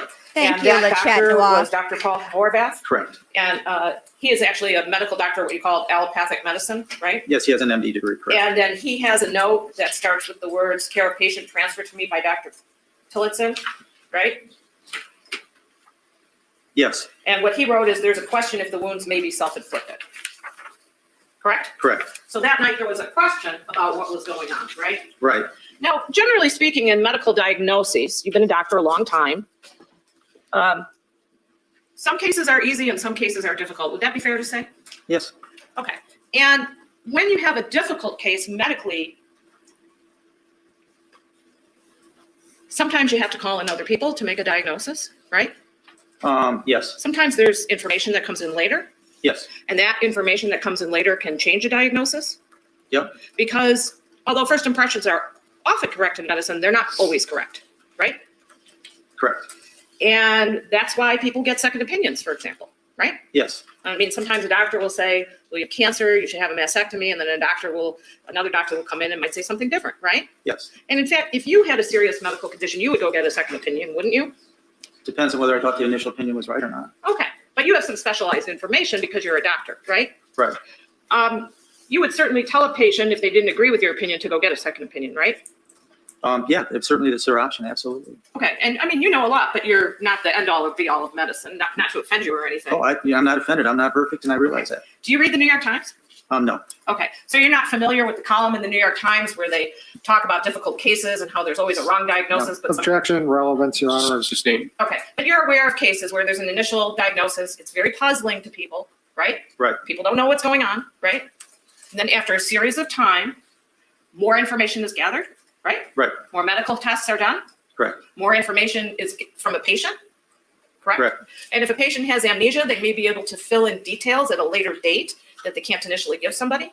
That's Correct. true. If a person is suffering from post-traumatic stress or dissociative disorder, they may give information later once that disorder has cleared up, right? Yes. And you know that that diagnosis happens when people come in who've been through traumatic experiences, right? Yes. So certainly more information from the patient, in this case, Ms. McCandless, has, if given more information, there would be an opportunity to further reflect upon a diagnosis, right? Yes. And to give more information. Doctor, do you know what BDSM is? I'm not sure what you mean when you say BDSM. Okay? Well, some Oh, people call boy. it bondage, Here we go. dominance, sadism, and masochism. Objection, relevance. Overruled. Do you know what BDSM is? No, All right, so you've never seen a patient come in to your emergency room who has had injuries as a result of a type of sexual practice called BDSM, have you? no. So that's something you're completely unfamiliar with. So no, I've never dealt with that, no. All right, nor have you apparently read any medical journals about it No, or anything in any continuing medical education seminar? You haven't had that? no, So BDSM is pretty rare, must be pretty rare in the Eau Claire area if you've never seen a patient like that, right? probably, yes. And pretty rare in all these other smaller communities you worked in. You've never seen that before, right? Correct. So if it's more Wow. common, one might see that more if they had worked for a long time, let's say in a larger city. Fair? I don't know if they'd see it more or not. Okay. But when you were in training, BDSM was not something you were ever trained about, right? Correct. You've heard of the movie 50 Shades of Grey? I've heard of the movie, I've never seen it. Okay, neither have I. But you've heard it's a well-selling movie and book, right? I don't know much about it. to be Okay, so honest. you didn't know that that very popular book and movie were about BDSM, right? Objection, relevance, Your Honor. Sustained on that ground. Now, you've never heard of a kind of BDSM called edge play? No, So you're not aware that in BDSM, somebody's supposed to have a safe word, again, I am not familiar with that. okay? Or that when people do something that's a little edgier in BDSM, that there's no Your safe Honor, I'm word? going to object. This witness has said he doesn't know about this area, and I'm going to sustain, and I think you're, Judge, I'd like to be heard at sidebar. all right. I just have one more question about that. You've never heard of a subset of that then called knife play, right? No, You're not familiar with it? No. So you would agree that the wounds that you saw are from somebody laying very still, correct? You talked about how if yes. somebody self-inflicts a wound, they have a lot of control, so they can do something like not move their arm, right? correct. And it's also consistent with somebody laying very still and having these marks carved in them by another person, right? The ones that I saw don't seem to be consistent with that. If a person was very still, took a knife and held it still by another person, we'll just have you try it on me. The pen is closed. so, Your Honor, I'm going to object. Oh, I was gonna say objection. We're not going to have the doctor drawing on counsel. Well, he wasn't gonna draw me because the pen isn't on. I wasn't gonna draw me. Okay, well, I think we get the point, All counsel. right. The point is that you could take that, I can hold my arm very still, and you could put in straight lines on my arm, right? That's called surgery. We have patients very still to be able to put controlled lines in. So yes, actually, they can be done that way. Well, it's called BDSM too, isn't it? Objection. Sustained.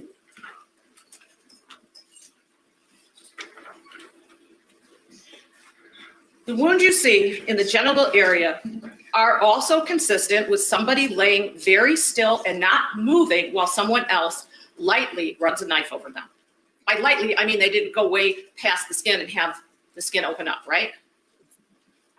I don't think they're consistent with that because they're located from the right hand. They curve up the way a hand would do that on that side. It's maybe somebody left-handed backwards, kind of contorting a knife that way might be able to do it, but that seems kind of unusual.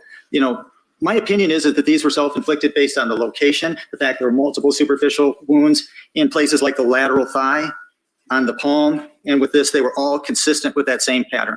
That's why I have the opinion that I have.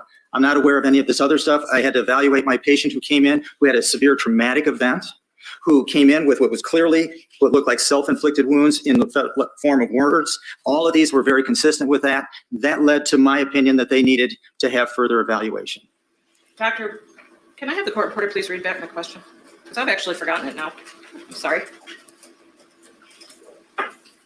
The wounds you see in the genital area are also consistent with someone laying very still and not moving while someone else lightly runs a knife over them. By lightly, I mean they did not go past the skin and have the skin open up, right? So that's true. They are consistent with that as well. And I said no. The answer to the question was no.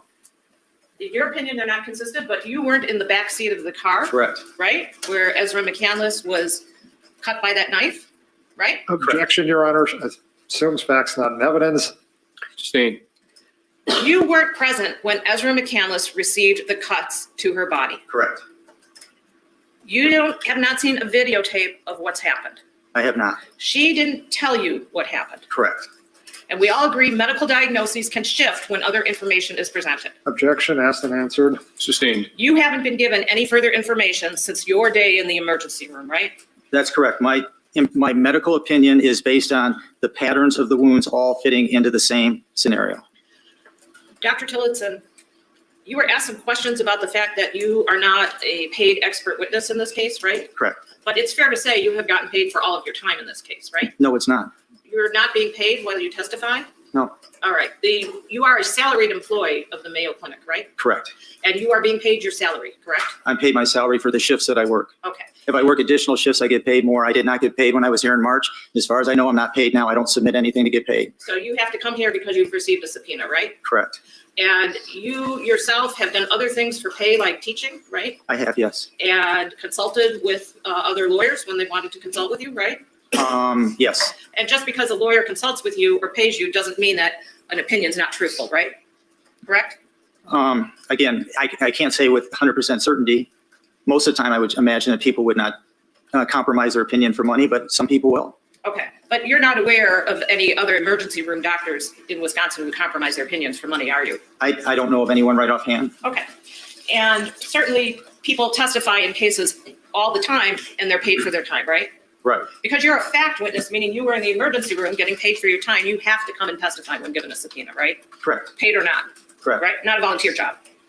Correct. Okay, so let me ask you about self-inflicted wounds and people being in distress. Self-inflicted wounds can occur when people are in distress. I think you testified to that, Yes. that people cut themselves, right? Is that right? Correct. And in this particular case, by the way, you did not inspect Ms. McCandless's clothing.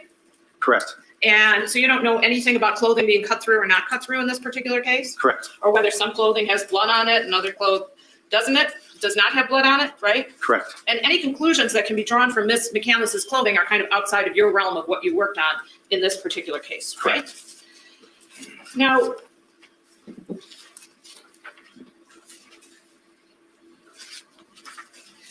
although you're not aware of BDSM, you have heard of ritualistic wounds, right? Correct.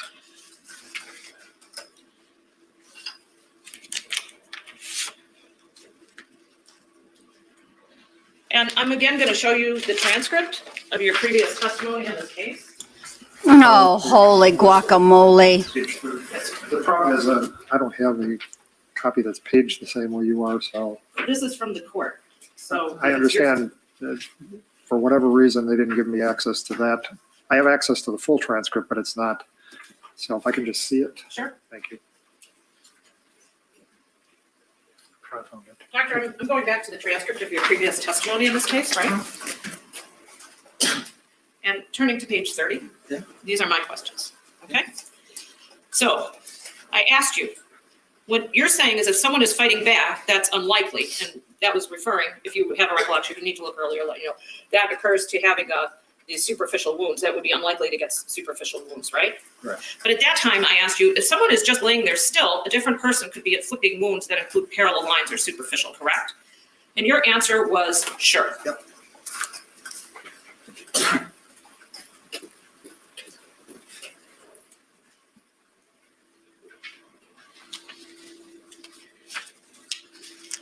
Now, when you see people who come in and cut themselves, many times they will acknowledge that they've done it, right? It varies. Actually, it's kind of interesting. One of the things they comment on this chapter here is it says patients with self-inflicted wounds may visit the emergency department. It says patients with self-inflicted wounds may visit the emergency department claiming an accident, self-defense, or assault. When the patient history, injuries, and forensic evidence are not consistent, the forensically informed emergency clinician is in a unique position to extrapolate the truth. So Okay. Doctor, I hate to interrupt you. Perhaps you misunderstood my question. I don't think so. Or perhaps I wasn't very clear then. What I asked you is when you are in the emergency room, not what you've read, but when you're in there, you talk, sometimes people will tell you why they cut themselves, right? sometimes they do. Yes. Okay, not all the time, but sometimes. Sometimes, But yes. you certainly ask, right? Yes. And they'll typically tell you it's to relieve pain. Sometimes they'll tell me it's to relieve pain. And by that, it doesn't mean physical pain, it means psychic pain, right? Or It could- emotional pain. Typically, yes. And that can be pain from trauma, right? Correct. And that can also be pain, trauma can be from being attacked, we can all agree with that, Yes. right? Trauma can be for having to fight for your life, we can all agree with that, right? Yes. Trauma can be being cut with a knife in unwanted sexual activity, right? It would be, I imagine. And Yes, trauma Mo. can be a reason why a person would take a knife and write the word boy into their own arm, correct? Yep.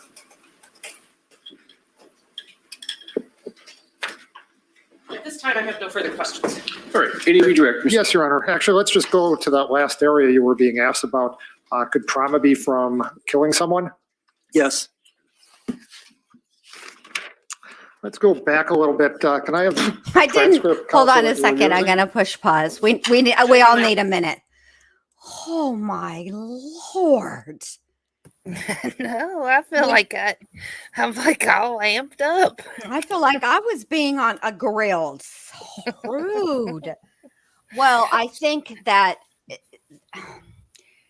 I don't like the way she's doing it. Okay. I don't. No, this isn't. Well, I mean, I suppose Molson Man, it could. I mean, obviously, she's familiar with BDSM, and as such, I think she seems like the type that would negotiate a safety word, unlike NK, who didn't, and that's why she's got a bald spot. Now, don't choke, Mo. Now, okay. I don't agree with the way Oh, that the God. lawyer is doing this because it's very unnecessarily aggressive. It's Right. that it's not even just the tone of her voice. It's the loudness of her voice. Like, lady, you're standing as close to the witness as humanly possible before you even asked if you can approach. If you get any closer, you're going to have to ask permission. Okay. But that aside, you're screaming at him. Okay. I mean, I can't sugar beat. I can't. I mean, it's her own fault. She should have negotiated a safety word. Okay. No more NK. Stop dragging me back to that dadgum island. All right. I understand. Like I said, I don't agree with the way that she's going about it, but their whole defense has been essentially that this was misinterpreted from the very beginning. And so that is why she is doing what she's doing. But it's not, in my opinion, as a juror, because I have not watched this testimony. This is the first time I'm seeing it. But if I were a jury, I would think it was aggressive. And frankly, I don't think she's proving her point here. I agree. She said, I don't mean to be snotty. I was like, yes, ma'am, you do. Lady, that ship has sailed. That ship left the port days ago, and it's already about to arrive. It's pulling up to its destination, ma'am. You did mean to be snotty. You don't like the answers he's giving you. You're angry because you're trying to trip him up, and he's not trippable, ma'am. I like when he turns and talks to the jury. Like she's he's not looking even at, there. Can you believe this bitch? Like I might even make eye contact with you at this moment. I'm tired of you already. Bless his heart. He's probably a really good ER doctor too. I bet he has heard of BDSM. I think most people have heard the word, right? But I don't think I don't know anything about it. Like I mean, I didn't even look. I had one of my friends back when I lived in Texas, begged me to go with her to see 50 Shades of Grey. Ugh. Y'all, I fell asleep. Yeah, Right I in that tried to movie read the theater. book, and I couldn't even finish the book. I hated it. I couldn't. My sister gave me the book. She's like, you've got to read this. I read 4 sentences out. I Then got a little further than you. I think I got a chapter. I've tried to watch every single one of the movies at one point or another, just because my sister swears, and I'm like, Jules, I can't make it 30 minutes in. Like 50 Shades of Grey is almost as good as Ambien. I'm just saying. Yeah, I couldn't do usually can it. finish any book because I just feel like if I have a book, I've got to read it. But I was like, this is awful. Yeah, And I mean, he's a hey, Heather, jerk. whatever. Sorry, go ahead. I felt like he was a jerk. Well, I mean, like, I don't even know his deal. I'm telling you, I fell asleep. I don't, Christian Grey, whatever her name is, like, I just, The only thing I was curious, I was more curious about it when it was going to be, oh God, Jax Teller. What's his real name though? Help me, Mo. What? The was guy it? that plays Jax Teller. What's his real name? From Sons of Anarchy. Oh, I'm not good at Oh names. my God, Mo. Why are you letting me down? I'm going to get you off But this he's panel hot. right now. Why can't I think of his name? Because all I can think about is how I had, hold on.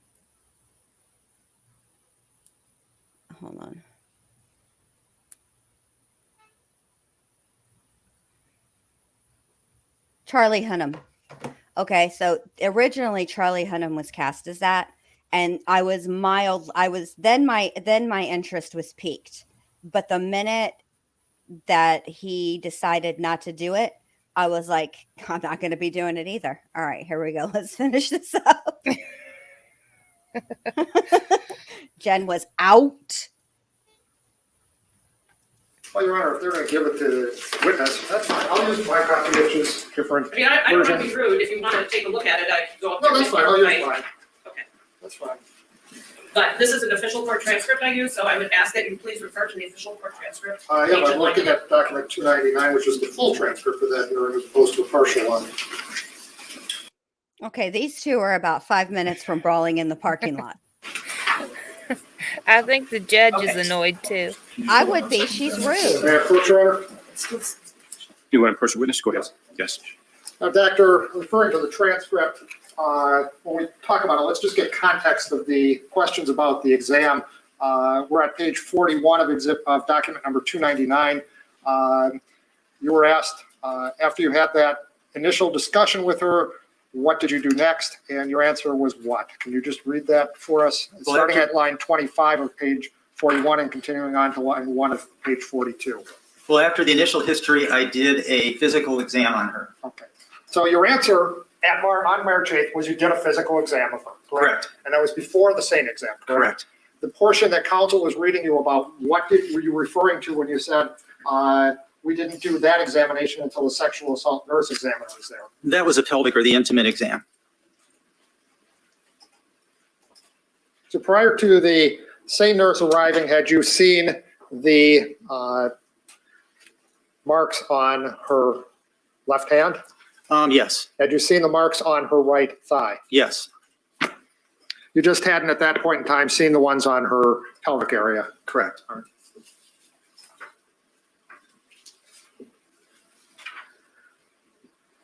There were a number of questions relating to exhibit number 195 and specifically page 2708 on there, characteristics of self-inflicted knife wounds. You recall that? I'm sorry, page 2708. Yes. It's up that Okay. chapter from Rosen's. I had the wrong document. If you could just wait 1 moment. Sure. And then I have a lot of paperwork here. I'm sorry, and what page? DOJ 002708. Thank you. Are you there now, counsel? You ready? Yes. All right.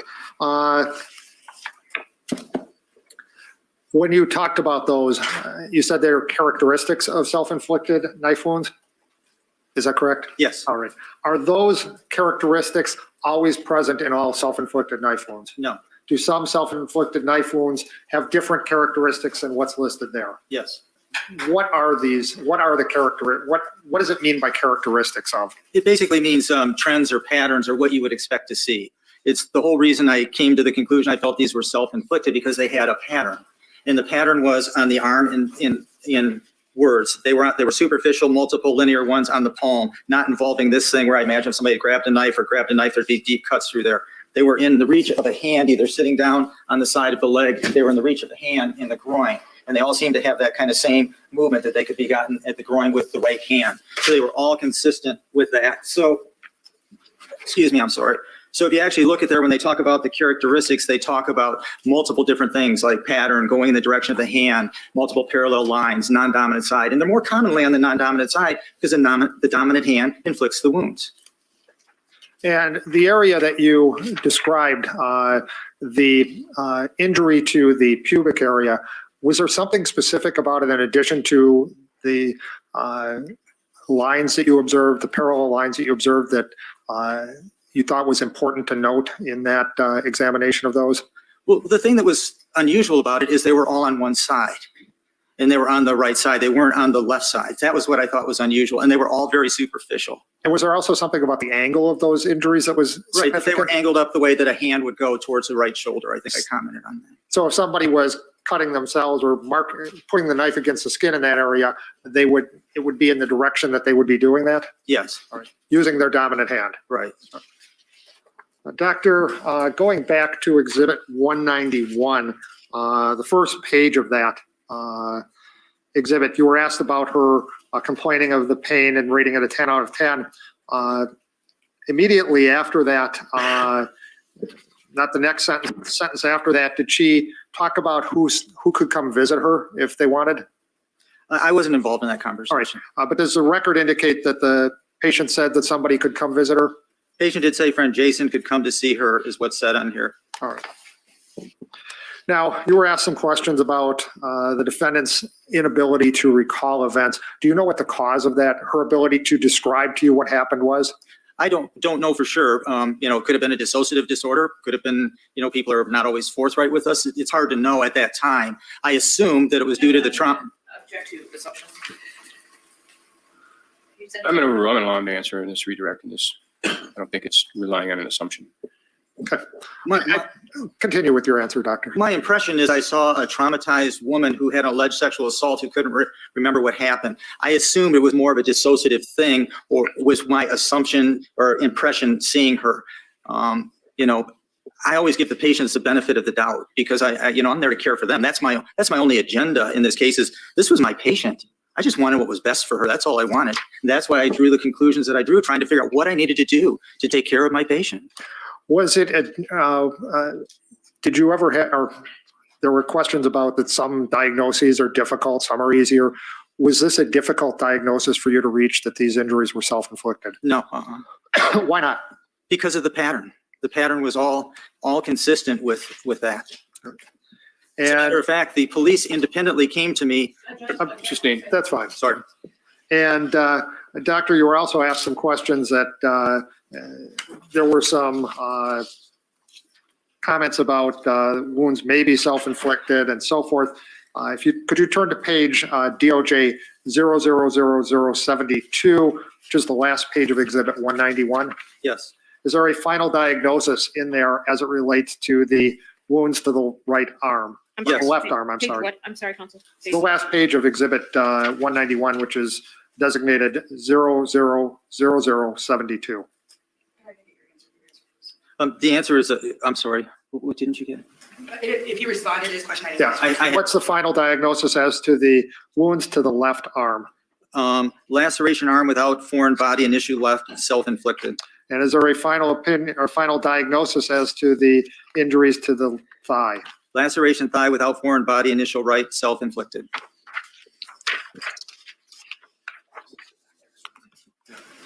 And that was the final diagnosis by Dr. Horvath?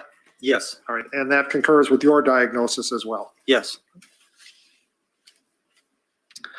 You were asked some questions about another spot in your earlier testimony about whether it's possible if somebody had totally, laid totally still, could there be superficial parallel lacerations? You recall that? Yes. All right. And your answer then was sure. Yeah. All right. Based on your review of the injuries in this case, are they consistent with that situation, and why or why not? The reason that I think that they're not consistent with that situation is, number one, is the fact that the letters are oriented in the direction that you would write, and they're very controlled in depth. So that's going to take both how much you feel, how deep you go, as well as controlling how the cuts. The cuts on the palm are very controlled and all in the same direction, consistent more with the tip of a knife or going across there, or maybe the first part of the blade. Then on the side of the legs, they're more consistent with the hand, and the little stab wounds were not very deep. So they were little stab wounds, and they were kind of in an unusual location. I almost never really see wounds here, which is what struck me about it, is here they're on the outside. So when I looked at that, I thought that was weird. But then when I started to put things together, it was here these lacerations were in the same place of the hand. Then when we did the exam in the groin, now I could see wounds in the same place. They weren't on the left side. So they seem to be all consistent with that, but inconsistent with somebody being on the outside, doing things on the outside leg. It just didn't make any sense to me. Did you, by the way, ever review the medical records relating to the psychiatric or psychological care of the defendant? I have not. Okay, that's fine. And doctor, in your experience, is it typical for people to lie still while they're being cut? Well, that's why we use anesthesia, because people don't like to lie still when they're being cut. Thank you. Anything else? I have no further redirect for Dr. Tillotson. Ms. Fishby, recross. Thank you. Just really briefly, not to utterly belabor the point, but when, that would be right where you were, counsel, it's a different page on mine, it's page 8. The counsel for the state said to you, it read you this question, after the initial discussion with her, what did you do next? And you said you did a physical exam on her, right? Yes. Correct? And then the very next question was what I asked you, which is how do you conduct a physical exam? And it was in that very next answer where you said with an alleged sexual assault, we don't do that examination until the sexual assault nurse is there. So that part was not done initially until the same nurse arrived. That is actually the totality of what you said on that subject matter, correct? Yes. In the past, regardless of what you're saying today, right? Yes, that's what says in there. Okay. And regardless of what you're saying today, in the past, when you were called to testify, you said, sure, this could be consistent with somebody laying very still and being cut, right? You said superficial things could be, and I answered yes. Superficial things could be, yes. And your work on this case all occurred back in March of last year, right? Correct. You don't have any new information to review. You just have your same old medical record, right? Correct. You reviewed it before you came into court back in March. Yes. Correct. You reviewed it again before coming into court today. Correct. And that's the totality of what you reviewed between the two times, right? No new information about the patient. Correct. And you talked about these marks angling up, going upward. You said like towards the shoulder, right? Counsel, I think I'm going to have it I'm not comfortable with you going inside the witness box. If you That's can do fine. that from We'll do it outside the witness box, thank you. This, I'm Yes. just, hold on a second.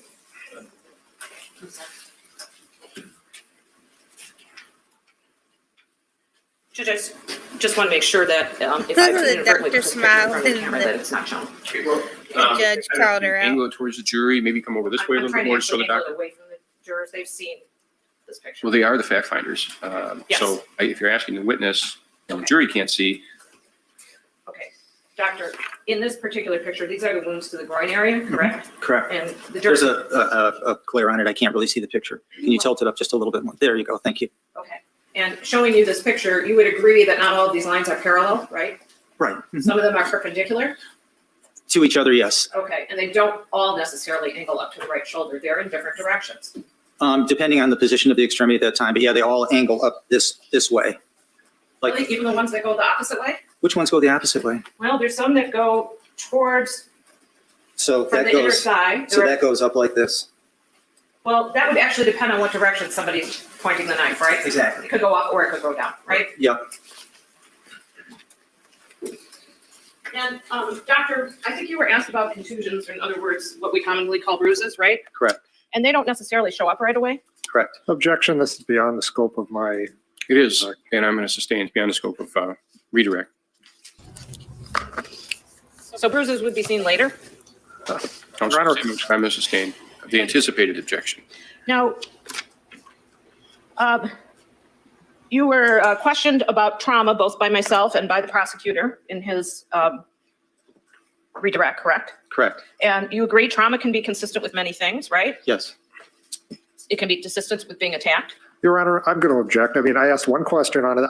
For counsel to just go through every single thing again is, I don't see these have all been asked and answered on cross-examination already. It was asked and answered a number of times on cross-examination. Correct. And because it was on redirect, I wanted to just ask about 3 questions about it.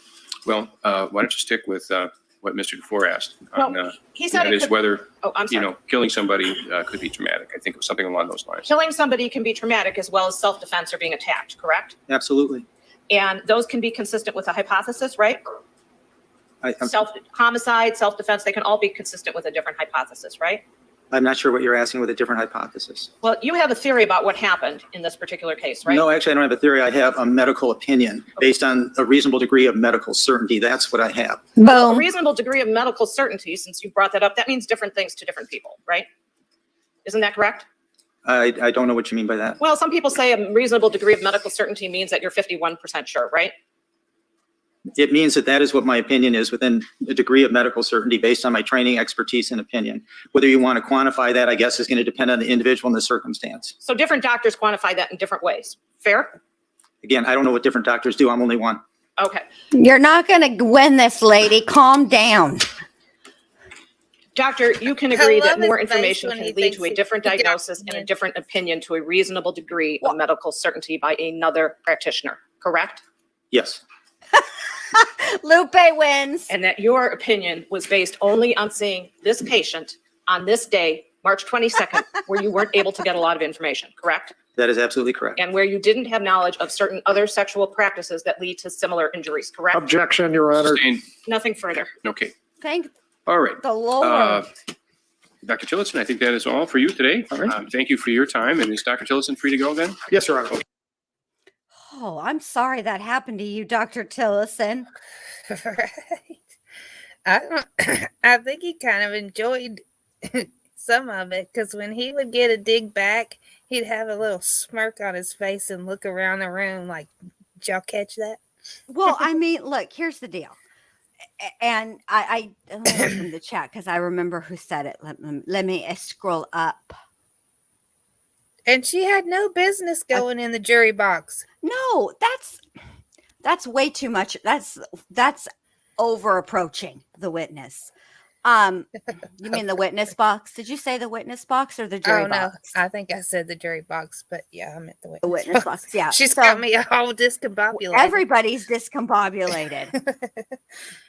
She's got the whole. Whew. She's I forgot what wild, man. Well, yeah, she's. I'll just say this. I think that Mr. Nelson works equally as hard for his client, and he doesn't behave in this manner. You know what I'm saying? Like, this is too much, lady. She They're does doing it too to much. everyone she questions. I know. too. Well, so far we've only seen her do. Like, I've only seen her. We talked to our question. Sorry, a couple of. Hold on. Let me just yawn. Wow. Oh my God, I'm tired. That I'm was a long telling yawn. y'all, I haven't been right since after yesterday. I'm not even BSing y'all.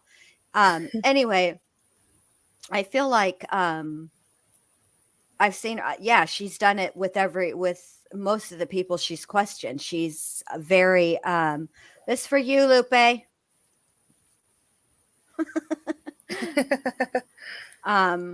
She's been this way, the whole time. She's very rude. And it's not necessary. She could have gone about. See, if she would have adjusted her approach, she would have been more successful. Because as a Curious Rose pointed out, yes, Molson Man, I'm sorry. As a Curious Rose pointed out, this is an emergency room doctor. So they see, I mean, they're inundated with high stress, highly emotional situations, and they will remain calm no matter what. That's what makes a good ER doc. You know what I'm saying? They can't be losing their minds if the patient is losing theirs. You know what I'm saying? Or their family or whatever it is. I mean, Yeah. So the more she screams and yells, it's not gonna break him. He is an emergency room doctor. And if you're welcome, Lupe, and if you don't, maybe she should have Googled that while she was, I don't know what she was doing with her hair today, because that was too much. I don't know where she lives because she's staying in a hotel. Well, I'm sure she probably lives in the state of Wisconsin somewhere, babe, but maybe not, maybe a little further out than the court. I guess. And Because they are she asked having it. for, one of the days I saw, she asked for court to start late because she was getting kicked out of the hotel. Oh gosh. Well, and I'm wondering though if she chose to stay in a hotel because this took place in September, and I'm not from Wisconsin, but don't they usually? I mean, isn't that about the time they can have their first snow? September-ish, October. I don't know. Maybe she was worried about weather. I don't know. I Was don't it? know, but she should ask the hotel if they had an iron. Today wasn't bad, but one of the days she is all wrinkled. Well, here's my thing. Okay, ladies. Allie's Well- 79. Solve my riddle. I'm the grumpy old troll who lives under the bridge. Solve my riddle. Ladies, you guys all know that this is just basic hair care. Curly hair is dry hair, period. It tends to be drier than straight hair. And I suspect that her hair is naturally curly. And as such, maybe you can borrow some of Ezra's overly moussed hair, and borrow some mousse from Ezra. Ezra needs to back off the mousse, and crazy lady over here. I don't even know her name, do you? No, because no, she's too busy yelling at everybody. I couldn't catch her name. And okay, so Allie said September is a little early. I don't know. Maybe she just lives far out and didn't want to risk the traffic. Who knows? I don't know.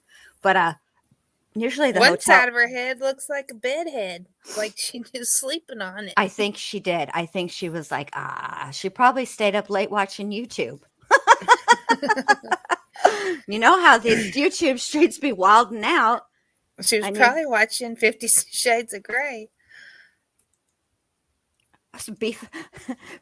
Boning up on her. Damn it, I wanted to say beefing, and then I realized beefing's not the right word. Boning is the right word, but using it this way, boning up on our BDSM. Yeah, good job, Jen.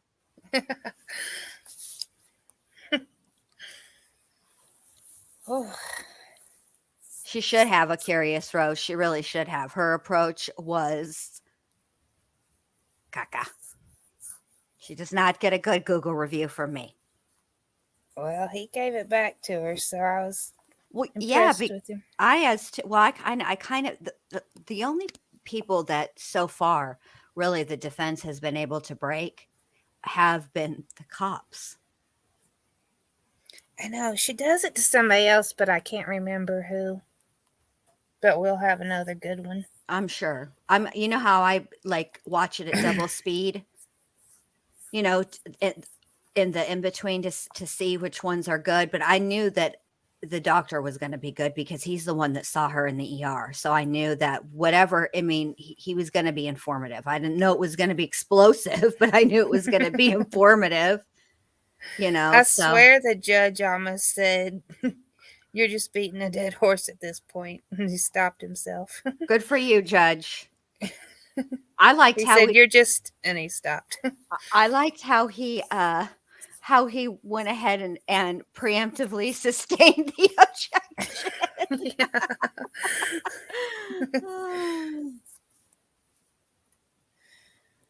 Phew. She a Curious Rose, the sane nurse has already testified, and I covered that. Okay. Saturday I went live with Molson. Friday I bailed. Yeah, Saturday I went live with Molson, man. Yeah. Friday they're all mixed up. Friday I bailed due to date night. I think I did it either Wednesday or Thursday, Rose. But Mo has it on, hold on, let me get her channel link real quick. Mo uploads them after we play them over here. She makes them public on her channel if you want to watch her testimony in full. It's rather lengthy. Not really. It's in 2 parts, but I feel like on one of the parts, there's some. Hold on a second. I got it. Oh, okay. Did you already put it in? Because I already did. On Oh one of, no, I was blocking that person. I didn't say a block. No. Anyway, one of the day on the second day, or maybe it is the first day, because I only played. There were 2 parts, and the first part is very intense and graphic because she goes over just exactly what is involved in a SANE exam, and she displays a kit and explains each element in there. And then Allie, and so then the second part is a continuation of the first part, but I think at the end there's like a sidebar or in camera, so some arguments outside of the presence of the jury. I can't remember if it's in the first part or the second part, but anyway, they're both good testimonies. I just didn't think that the first part of the testimony was, I thought it was a little. It wasn't too much for me, but I thought it might be too much for other people.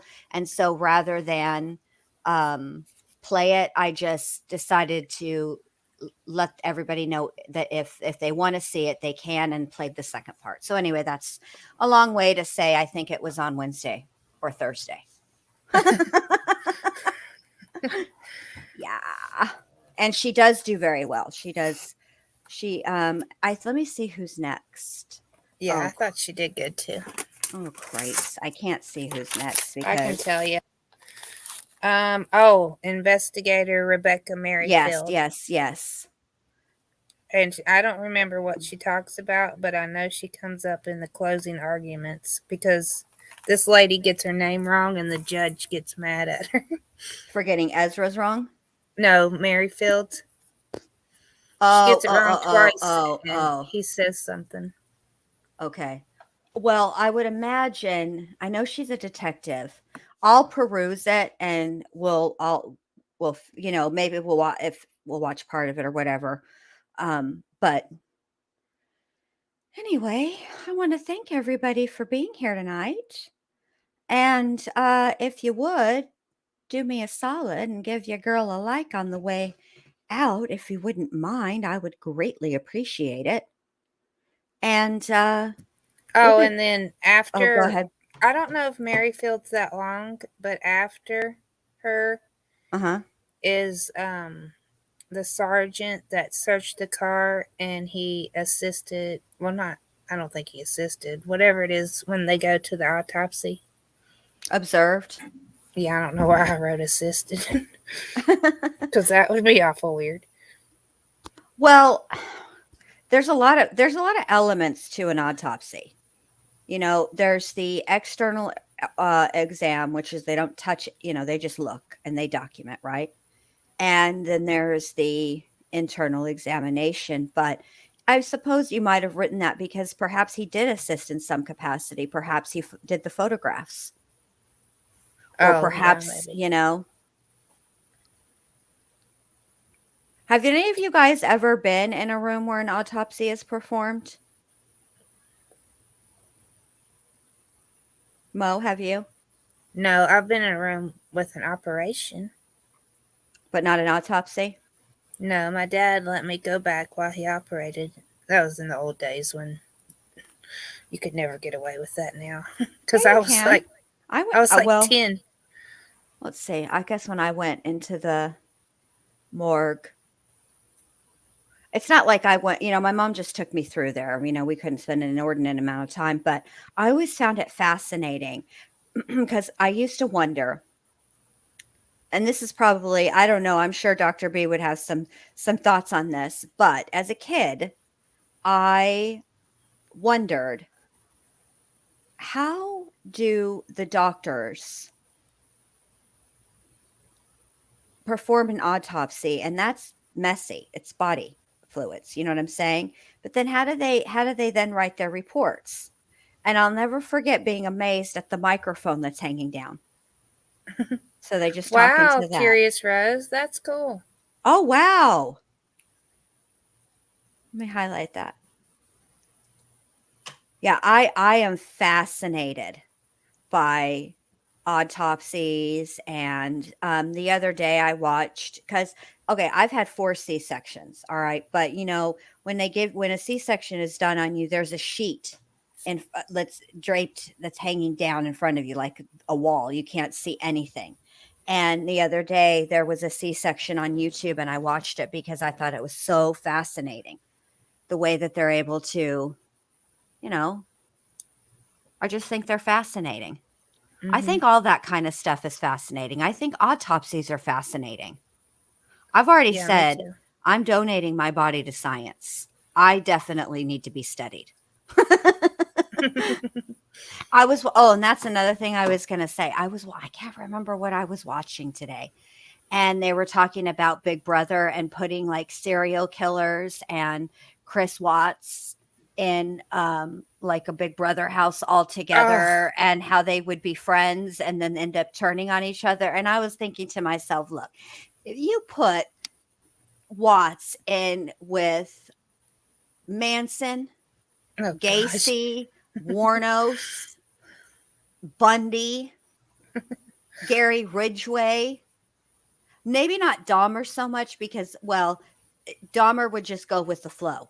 He wouldn't really speak up, but I feel like Watts would be the first evicted. You know what I mean? Like, he would not make it. Like, they'd be like, "What are you even doing here? Yeah, We haven't a shower and a ball." Yeah, we're not. What? Oh yeah, he would be friends with Chazzle Dazzle for sure, Mhm. Vincent. Yeah. Vincent. What are you here for? Are you going to show us 11 billion uses for dryer sheets? Ah. Can you like if you do a members only, can you play a movie? I have to look into it. That Because, would be cool to see, watch Airplane or something. well, think about it. Most movies at the beginning, they do the FBI warning, piracy, copyright, right? All that. Yeah. And it's about charging to see the movie that you don't own. So if you think about it, if I were to do a members only, right, you have to pay to be a member. So aren't I, in essence, charging for the movie? Oh. Uh-huh. Well, I didn't mean it like, I thought maybe it'd be more private that you. Yeah, it would. Yeah, it would be. But the thing is it doesn't implicitly or expressly say that. But because I like to think of loopholes, not just loopholes for me to get out of, trouble, but somebody that could potentially use a loophole to get me in trouble. Mhm. And so I'll look into it, though. We'll figure something out, because That would be fun to watch Airplane together. Oh, it would be. It would That's be. such an old movie. I don't think they'd care. I don't Well, think it works that way. I don't think it's not like, the statute of limitations for copyright is up because that movie is like 30 something years old. So, I mean, I thought that somebody else did that on here. Yeah, we'll look into it because that would be fun. That would be fun. But then the thing is I'm always on the fence about the member stuff, because I want to give something to the people who support me by becoming members. But I always feel like I'm leaving the people who, for whatever reason, and believe me, look, I'm not a member on, I don't even think I have any memberships on any channels anymore.